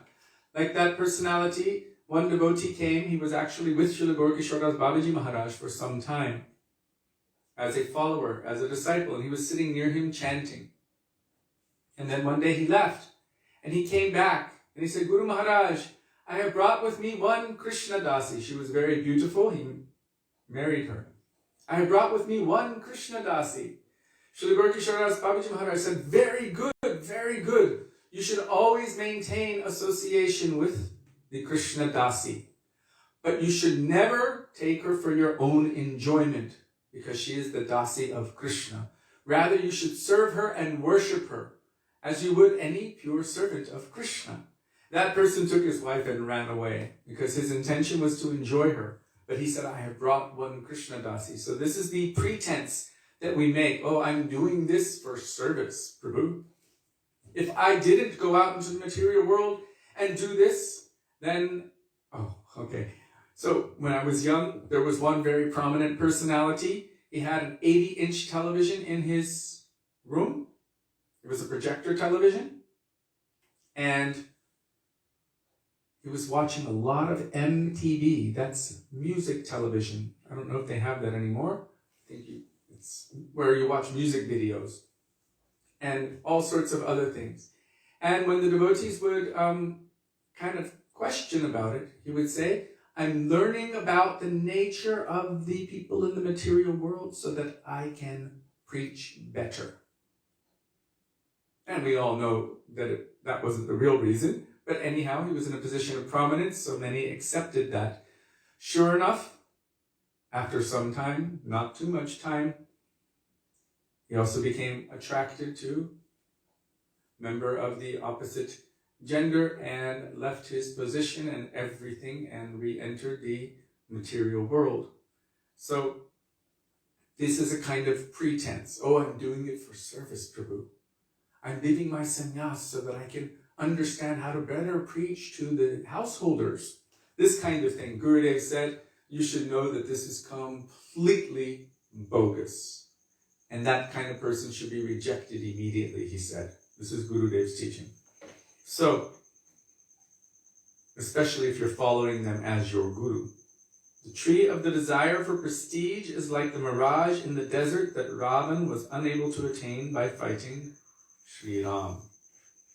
I actually didn't want to go through all of this per se, verse by verse, but I just wanted to make the point that Srila Bhaktisiddhanta Saraswati Prabhupada, after having chanted in a solitary place for such a long time, he was condemning himself, in essence beating his mind. What kind of foolish thing are you? In fact, Raghunath Das Goswami says in Śrīmad Shiksha, Pratishtasa svapacharamini me hridinate, the desire for fame, for name and fame and position. This is like a dog-eating outcast prostitute. That means in Indian culture, that would be like the lowest of the lowest person status, you could say, within a human form. Which is only always seeking from one after another. Oh, I want something from you, I want something from you, I want something from you. Give me your money and I will please you. Like this. So the desire for pratishta, for name and fame is like this. And what is interesting about it, it is mentioned in the commentaries, that one can recognize their gross lust. It's like a dark cloud. One can recognize their gross anger. It's recognizable. You can see it, you can feel it. But the desire for pratishta does not recognize itself. Everyone else can see it and they're like, ooh, that's bad. But that desire for pratishta, the person who has it does not recognize it in themselves. What are you talking about? I don't want name and fame. I don't want position. I don't want acknowledgement and admiration. What do you mean? And everyone else is going, oh my God, like this. It does not recognize itself. So it is quite tricky, quite a cheater. So Srila Bhaktisiddhanta Saraswati Prabhupada, he was actually giving a lesson to all of those persons who are claiming, oh yes, I'm going to go to the forest and I'm going to do nirjan bhajan, without the proper qualification. So many persons are qualified to do that. Our Goswamis are qualified to do that. But that person who is not under guidance of Sri Guru and the Vaishnavas, that person who is not taking shelter, who is on their own, doing their own thing, their external, supposed spiritual thing, their mind and heart can be plagued with so many material viruses which just ravage them from all sides. The mind and the heart will be desiring all kinds of material and mundane things, name and fame and wealth and position and this girl and that thing and this, so many things constantly absorbing within one's mind and heart, becoming wicked inside. But Srila Bhaktisiddhanta Saraswati Prabhupada did not want that of his disciples. That's why he said, I'm not going to leave anything for you.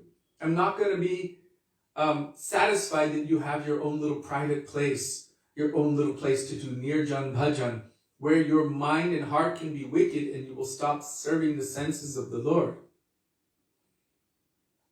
Sometime back at Rup Sanatan Gauriya, there were some brahmacharis who were living there from overseas. I don't know, but anyhow, they made a rule since then. None of the brahmacharis can have smartphones because all night they're just watching YouTube videos or doing whatever. and they weren't coming to Mangalarti, they weren't attending the classes, they weren't doing anything. They would just come out for prasadam time and maybe help to wash the pots or do their one little duty, but otherwise not participating.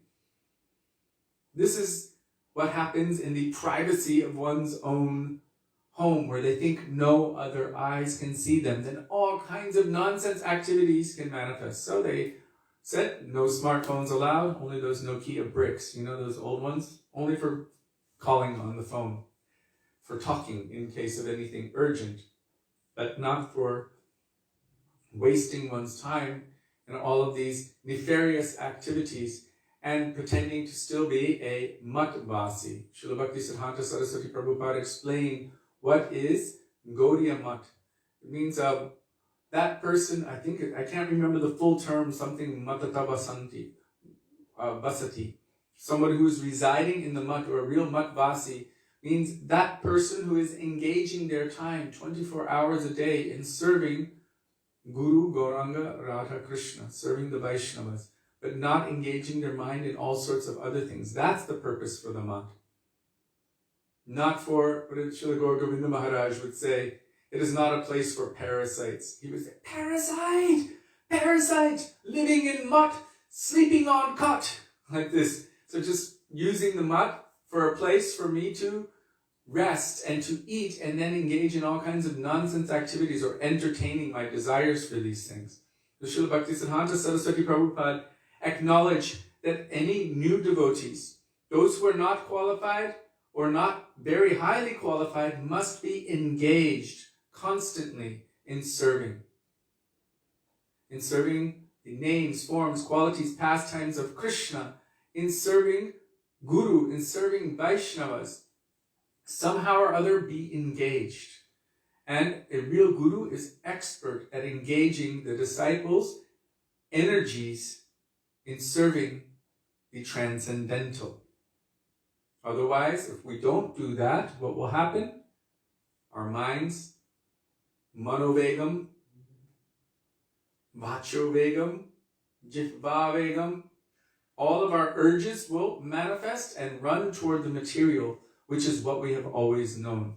So we see in the teaching of our Srila A.C. Bhaktivedānta Swami Prabhupada, how he engaged his disciples constantly, day and night, constantly.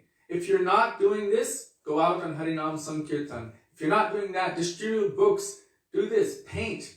2 months to paint all of the paintings and publish Sri Chaitanya Charitamrita from beginning to end.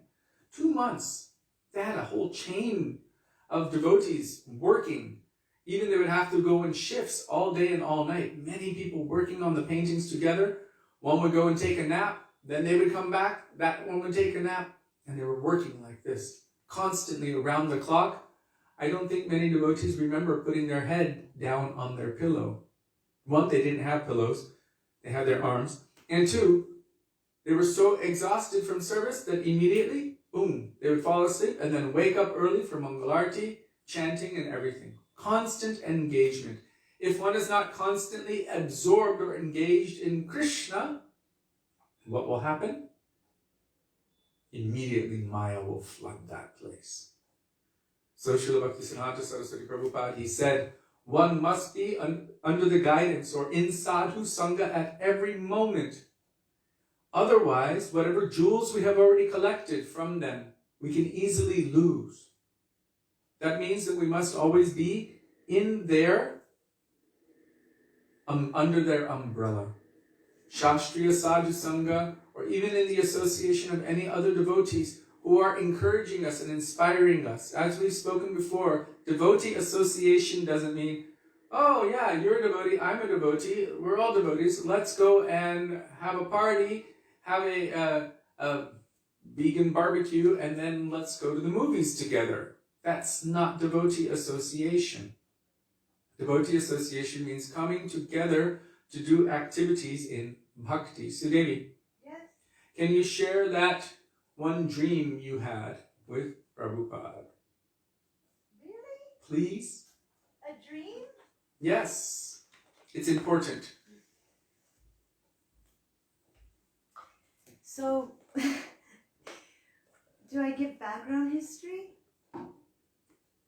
Or just the dream? That one, reunion. Reunion. Oh, reunion. Yeah. Oh, this is quick.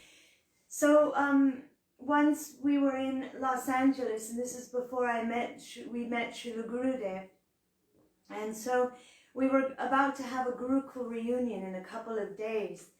So that night I had a dream. One night I had a dream, and Srila Prabhupada came, and he was really, really happy to see me. And I said, "Oh, Srila Prabhupada, we're going to have a Gurukul reunion. All the Gurukulis are going to come together and we're going to have a reunion." And he said, "Yes, and there you will speak about Krishna." And I said, "No, they're going to play soccer and we're going to have lunch and just kind of hang around." And he said, "Then what Gurukul reunion?" He said, "Then what reunion?" Yes, then what reunion? Thank you. I wanted to... That point is extremely important, right? Coming together to play some games and to hang out and to eat. This is not a reunion of devotees. You want to tell the other one? No. No? It's a Okay, dream. another time. Yeah, but that dream actually has verification in the words of Acharyas and Shastra. True. Texto vegam. Oh my God, yes. Vacho vegam.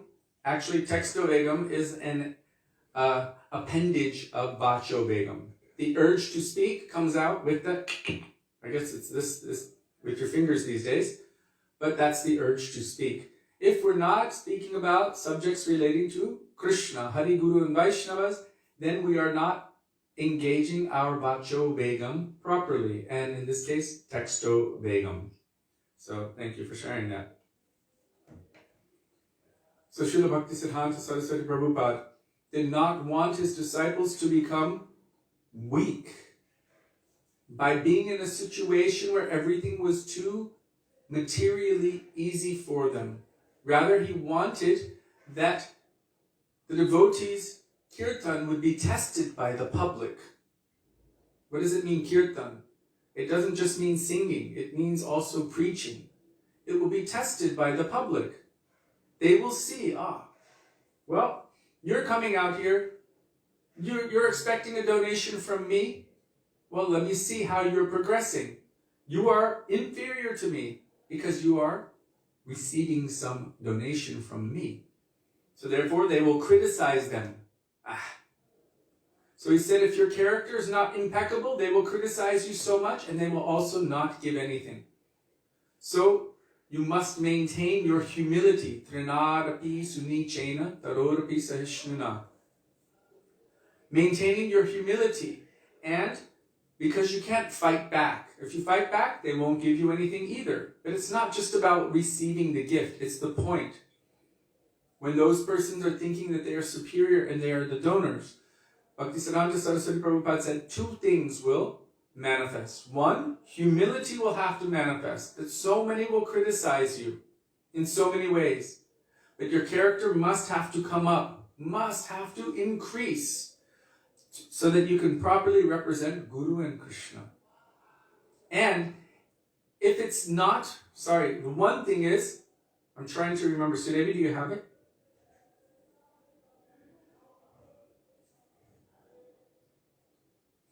Postavegam.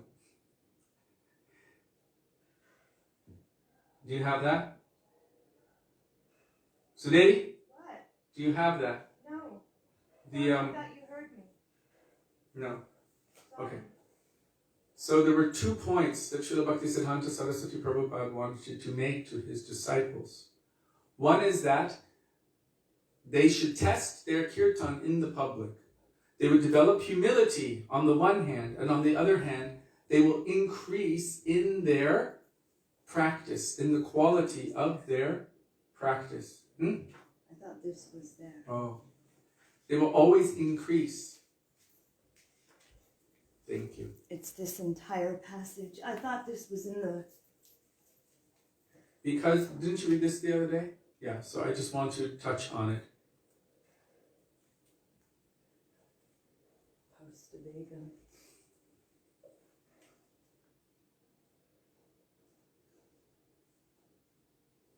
So to ensure that there is no place for laziness, bad conduct, trivial thought, gossip, or vulgar desire in the mud, you have to go from door to door, where your Hari Kirtan will be tested by the public.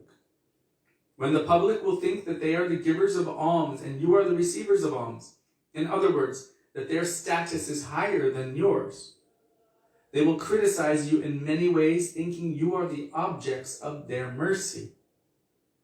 Perhaps some of them will also be ready to kick you out. Then on one hand, you will be able to become Trinadapi Sunich, humbler than a blade of grass, and Manada, respectful to others. And on the other hand, you will take great care to make your lives and characters pure and exemplary. Furthermore, what will be beneficial for you is this: as you will correct the mistakes of the common people by citing the message of Sadhu, Shastra, and Guru Varga, you will not make those same mistakes. Well, this is going into Kripabdaye. What is his mercy? What is his compassion? What is his affection for his disciples? You are my dearmost friends. I will never allow you to get into trouble. I will never allow you to give up the path of pleasing the senses of the Lord, so that you can please the senses of the people of this world, as well as your own, because you received some temporary position, or could not tolerate some temporary criticism. Srila Bhaktisiddhanta Saraswati Prabhupada was very clear on his position, especially with his disciples. He did not want them to become lazy. Srila Prabhupada said, the temple is not a place for lazies and crazies, meaning that those persons who will just come and create disturbance or just leech off the mud, means just take but not actually give properly. Those persons who are actually giving their energy in the service of Guru, then they may be accepted. But if someone is just going there to take and take and take and not participate, not to share, not to also give their energy in service, then they're not qualified to be in that situation. So sometimes Srila Gurudev would say, you're not ready to be here, you're not qualified, you should go home for now, and then later on, after you are qualified, then we might consider that. So yesterday we were speaking about Srila Bhaktisiddhanta Saraswati Prabhupada's Pranam Mantra. Namaste Shri Varshabhanavi Devi Daitaya Kripabde Krishna Sambandha Vijnana Daine Prabhave Namaha. So he's awakening the relationship with Krishna, and then Madhuryojvala Premadhya Shri Rupanuga Bhaktida. This was all written at that time. Now we know he was very strong. He didn't want his disciples prematurely studying high rasic scriptures or singing high rasic bhajans, even like Jai Radha Madhava Kunja Bihari and Yashamati Nandana, or reading Sri Chaitanya Charitamrita for that matter. At that time, he was teaching that this is not just for anyone to take, but it should be someone who's really sincere. Because nowadays we see so many are abusing that. They'll study it, they'll take all of these things and then use it and abuse it and twist it, and in the name of Mahaprabhu, in the name of Gurudev, in the name of Bhakti, they'll do so many nonsense activities. So many nonsense activities. Srila Bhaktisiddhanta Saraswati Prabhupada was fighting so strongly against all of these nonsense activities in the name of Bhakti that he needed to make sure that his disciples were stalwart, strong, and powerful, and uncompromising. So very, very carefully these would be delivered and administered to those who became qualified. He didn't want it all just for public, where you're walking, like Sudevi said, down Lloyd Bazaar, and someone's like, hey, yeah, this is so-and-so manjari, and that manjari, and this, making it all cheap. He did not like that cheapness of the intimate pastimes of bhakti. He liked everything very heavily qualified.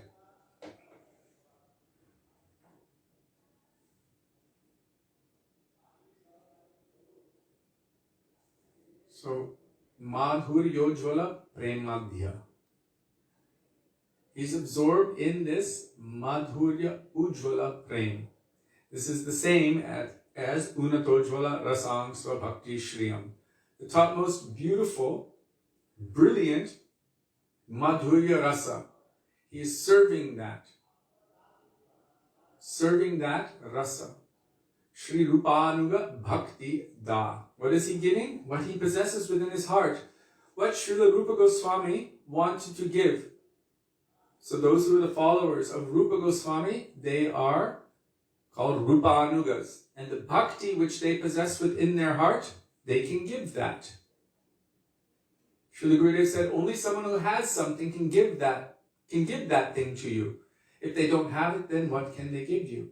Who has real Rupanuga Bhakti can bestow that Rupanuga Bhakti on others. So Srila Bhaktisiddhanta Saraswati Prabhupada is best of the Rupanugas, best of the followers of Srila Rupa Gosvāmī, and he is awakening or giving or bestowing this kind of bhakti, Unatojvala Rasang Swab Bhakti Shriyam, means this mood of, well, his own mood.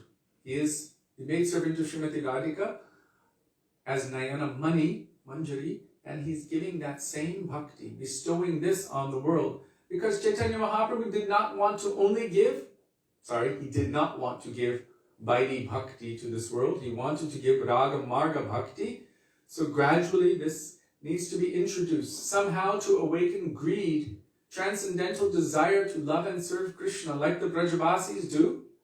The real Brajavasis, the eternal associates of Krishna in Vrindavan, to awaken that in the hearts of the jivas. This is what Mahaprabhu came to give, and this is what Bhaktisiddhanta Saraswati Prabhupada and our Rupanuga Guru Varga also came to give. Shri Rupanuga Bhakti Da, Shri Gaura Karuna Shakti. He is the potency of the mercy of Shri Chaitanya Mahaprabhu.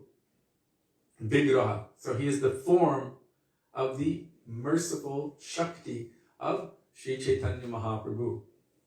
What is that? Gaura Karuna Shakti. What is the mercy of Mahaprabhu?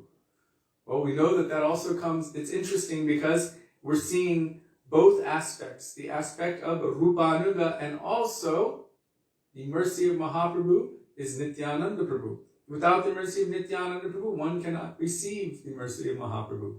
So in Tattva, Guru Tattva, from the Tattvic perspective, there's two aspects. There's Nityananda Prabhu and there's Srimati Radhika. And Srila Bhaktisiddhanta Saraswati Prabhupada explains that there is a kind of special relationship between the two. You can say from one perspective, from the Tattva Vichar of Guru Tattva, and one is a non-different manifestation of Nityananda Prabhu, or infused by the power of Nityananda Prabhu. There is Shakti Avesh of Nityananda. And then on the other side, there are those who are following Shri Rupa, Nikunjayuno Ratikeri Siddhyai, and serving under her guidance Shri Radha and Krishna in the Nikunjas of Vrindavan. So both those aspects are there simultaneously. Namaste Gauravani Shri Murti. He is the form of the essence of the teachings, Gauravani, of Chaitanya Mahaprabhu. He is the embodiment of that. So because of that, no one could defeat him, and he could easily defeat and smash all misconceptions. Like this one devotee said, it was like a big, powerful elephant. So many little dogs were barking, but they only bark from a distance. They won't even come close because they know it will be dangerous for them. So, and Rupanuga Birudha Apasiddhanta Dvantaharine.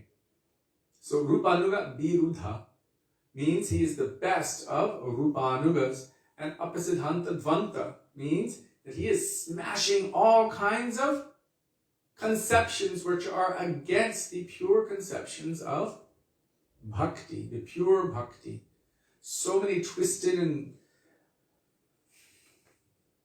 nefarious ideas about what bhakti is in the name of devotion. Srila Bhaktisiddhanta Saraswati Prabhupada is so powerful, completely refuting all of those. But Namaste Gauravani Shri Murtaye Dinatarine. He's also so merciful to those who are fallen. So Gauravani Srimurti. We already spoke about this. What is the meaning of Gauravani? I will just leave you with this verse. Aradhyo Bhagavan Brajeshat Tanayas Tadham Vrindavanam Ramya Kachiripasana Brajavadu Vargena Yakalapita Śrīmad Bhagavatam Pramanamamalam Prema Pumarto Mahan Śrī Chaitanya Mahaprabhu Matamidam Tatradaro Napparaha. This is the meaning or the essence of the teachings of Chaitanya Mahaprabhu, the opinion of Mahaprabhu, and there is nothing beyond it. So Srila Bhakti Siddhanta Saraswati Prabhupada, he really established deeply in this world what Sri Chaitanya Mahaprabhu wanted to give. He's a non-different manifestation of Srila Rupa Goswami. He is the form also of the mercy of Mahaprabhu, the form of the essence of his teachings. And what he gave was so powerful, so wonderful, so amazing, so clear, with such conviction that all of our great heroes, those persons who we have come to the path of bhakti because of, they are all indebted to Srila Bhakti Siddhanta Saraswati Prabhupada and also see him as their life and soul. So our Srila Prabhupada, Srila Bhakti Rakshak Sridhar Maharaj, Srila Bhakti Pramod Puri Goswami Maharaj, our Param Gurudev, Srila Bhakti Pragyan Keshav Goswami Maharaj, all of the stalwart Acharya disciples of Srila Bhakti Siddhanta Saraswati Prabhupada. How powerful were they? What kind of preaching did they do? How amazing. And all of them are receiving that and seeing that whatever they have is only by the mercy of their Gurudev, Srila Bhakti Siddhanta Saraswati Prabhupada. And from their disciples, like our Srila Gurudev, Srila Bhaktivedānta Nārāyaṇa Goswami Maharaj, Srila Gaur Govinda Goswami Maharaj, so many wonderful, stalwart, pure Vaishnavas, we're receiving that same current in Saraswat Dhara. So there is no way that we can repay or ever fully glorify such a great personality. Even the possibility to be able to endeavor to try to glorify such a person is manifest out of infinite mercy. Because by doing that, by somehow remembering or trying to remember and glorify Hari Guru and Vaishnavas, all auspiciousness manifests in the heart, and all kinds of inebrities, all kinds of anarthas and everything else are eradicated from the heart. So, Srila Bhakti Siddhanta Saraswati Prabhupada has given us all of this opportunity. His hard work is our inheritance. And he worked very, very hard. And through his many arms, that work continued and continues to this day. And so for us, as aspiring sadhakas, I'm using it for myself, as aspiring devotees, you can all see where you are and determine accordingly. Because he is, from my perspective, my great-grandfather. Great-grandfathers are very affectionate to their great-grandchildren. May he also somehow overlook our faults, all of those millions of years of anarthas, and see the nature of our soul, and mercifully bless us that we may be able to actually, honestly, and sincerely take up the path of Rupanuga Bhakti as he desires to give it.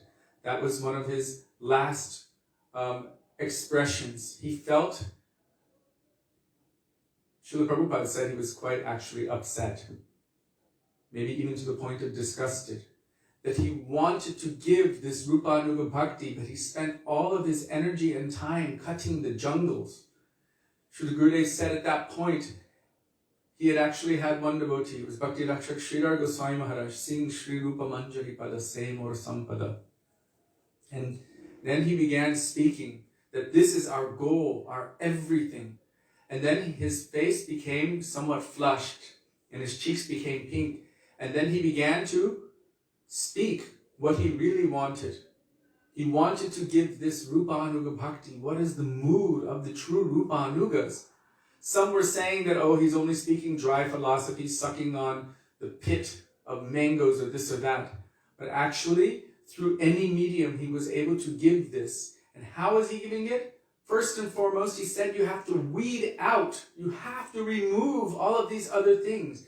By fighting against that thing which is not bhakti, this actually makes it much more clear what is bhakti. If you only tell the positive in one sense, but don't warn against the negative, that sets a precedent for all kinds of nonsense to come in the place of bhakti. But he said this is the better way of preaching, Srila Bhaktisiddhanta Saraswati Prabhupada, to establish what is not bhakti, because actually for every million things that are not, there might be one thing that is. And because of our conditioned nature, it's so easy to superimpose what is not bhakti onto the process of bhakti. In essence, superimposing the mundane onto the transcendental, and that is known as prakrita, materialistically, sahajya, spontaneous. Prakrita sahajya, spontaneously mundane. So only by the mercy of Sri Guru, only by the mercy of the Vaishnavas, and in this case, by the mercy of Srila Bhaktisiddhanta Saraswati Prabhupada, who smashed all misconceptions for our benefit, so that we could understand what is real and what is not. He gave such intense mercy to us, so that we may be able to move forward on the path of bhakti. So I pray to him for myself, and on all of our behalves, that may we somehow be able to become the recipients of even one particle of dust from his lotus feet. May that touch our hearts so that we will actually truly desire to follow him, to serve him, and to please him. Srila Bhaktisiddhanta Saraswati Thakur Prabhupada Ki Jai. Tomorrow is, for us here in Vrindavan, the anniversary, from the lunar calendar perspective, the anniversary of the disappearance day of our Srila Gurudev, Srila Bhaktivedānta Nārāyaṇa Gosvāmī Mahārāja. 10 years anniversary of his disappearance. So it is going to be an intense day of remembering Srila Gurudev, his pastimes, his glories, his teachings, his affection and his chastisements, which are also his affection, and also great day of separation. So we look forward to being with you and remembering Gurudev together on this day. So, Dandavat Pranam, Hare Krishna, Gaur Premanande, Hari Hari Bol.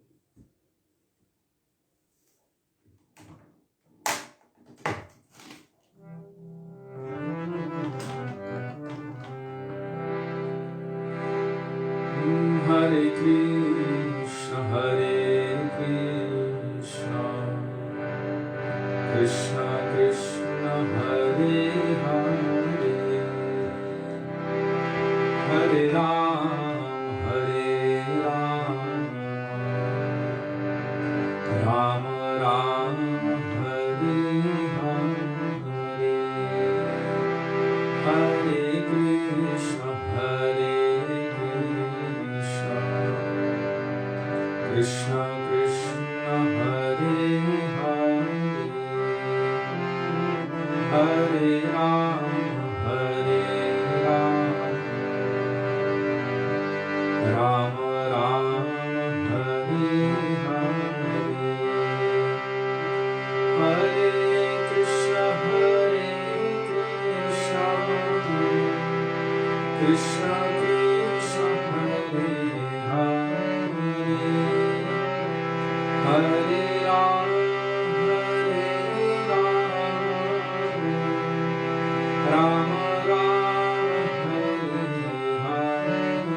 Hare, Hare Krishna,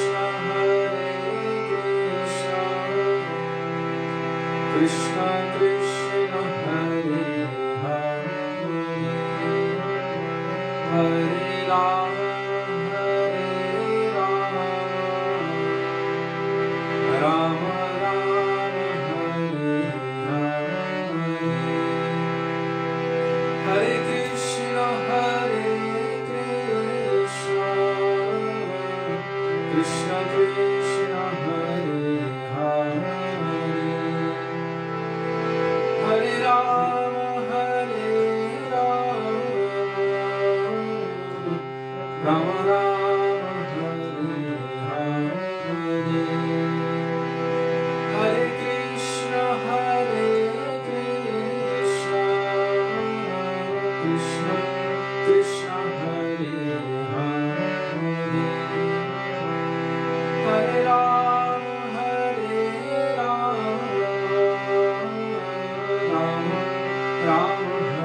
So thank you all very much for being with us today and giving us the opportunity to remember the beautiful teachings of our Guru Dev and our Guru Varga, and especially to remember and endeavor to glorify Srila Bhaktisiddhanta Saraswati Thakur Prabhupada. Also, we feel indebted to each and every one of you for daily giving us the opportunity to do our Guru Seva, wherein he ordered that we should travel the world and preach his mission. And also he wanted that they would have an opportunity to go to all of their devotees and see all of their devotees around the world. So you're also giving them the opportunity to do that. But because you are giving us this daily opportunity, we cannot express our indebtedness to you enough. We look forward to being with you tomorrow, day of great separation, Viraha Mahotsav of our Srila Gurudev, Srila Bhaktivedānta, Nārāyaṇa Gosvāmī Mahārāja. But lots of memories in talking about different interactions with Gurudev. So it's bittersweet. It's beautiful and it's separation. Yes. So Dandava Pranam. Dandava Hare Pranam. Krishna, Radhe Radhe, Radha Vino Bihari Ju Ki Jai. Shachinandana Gaura Hari Ki Jai.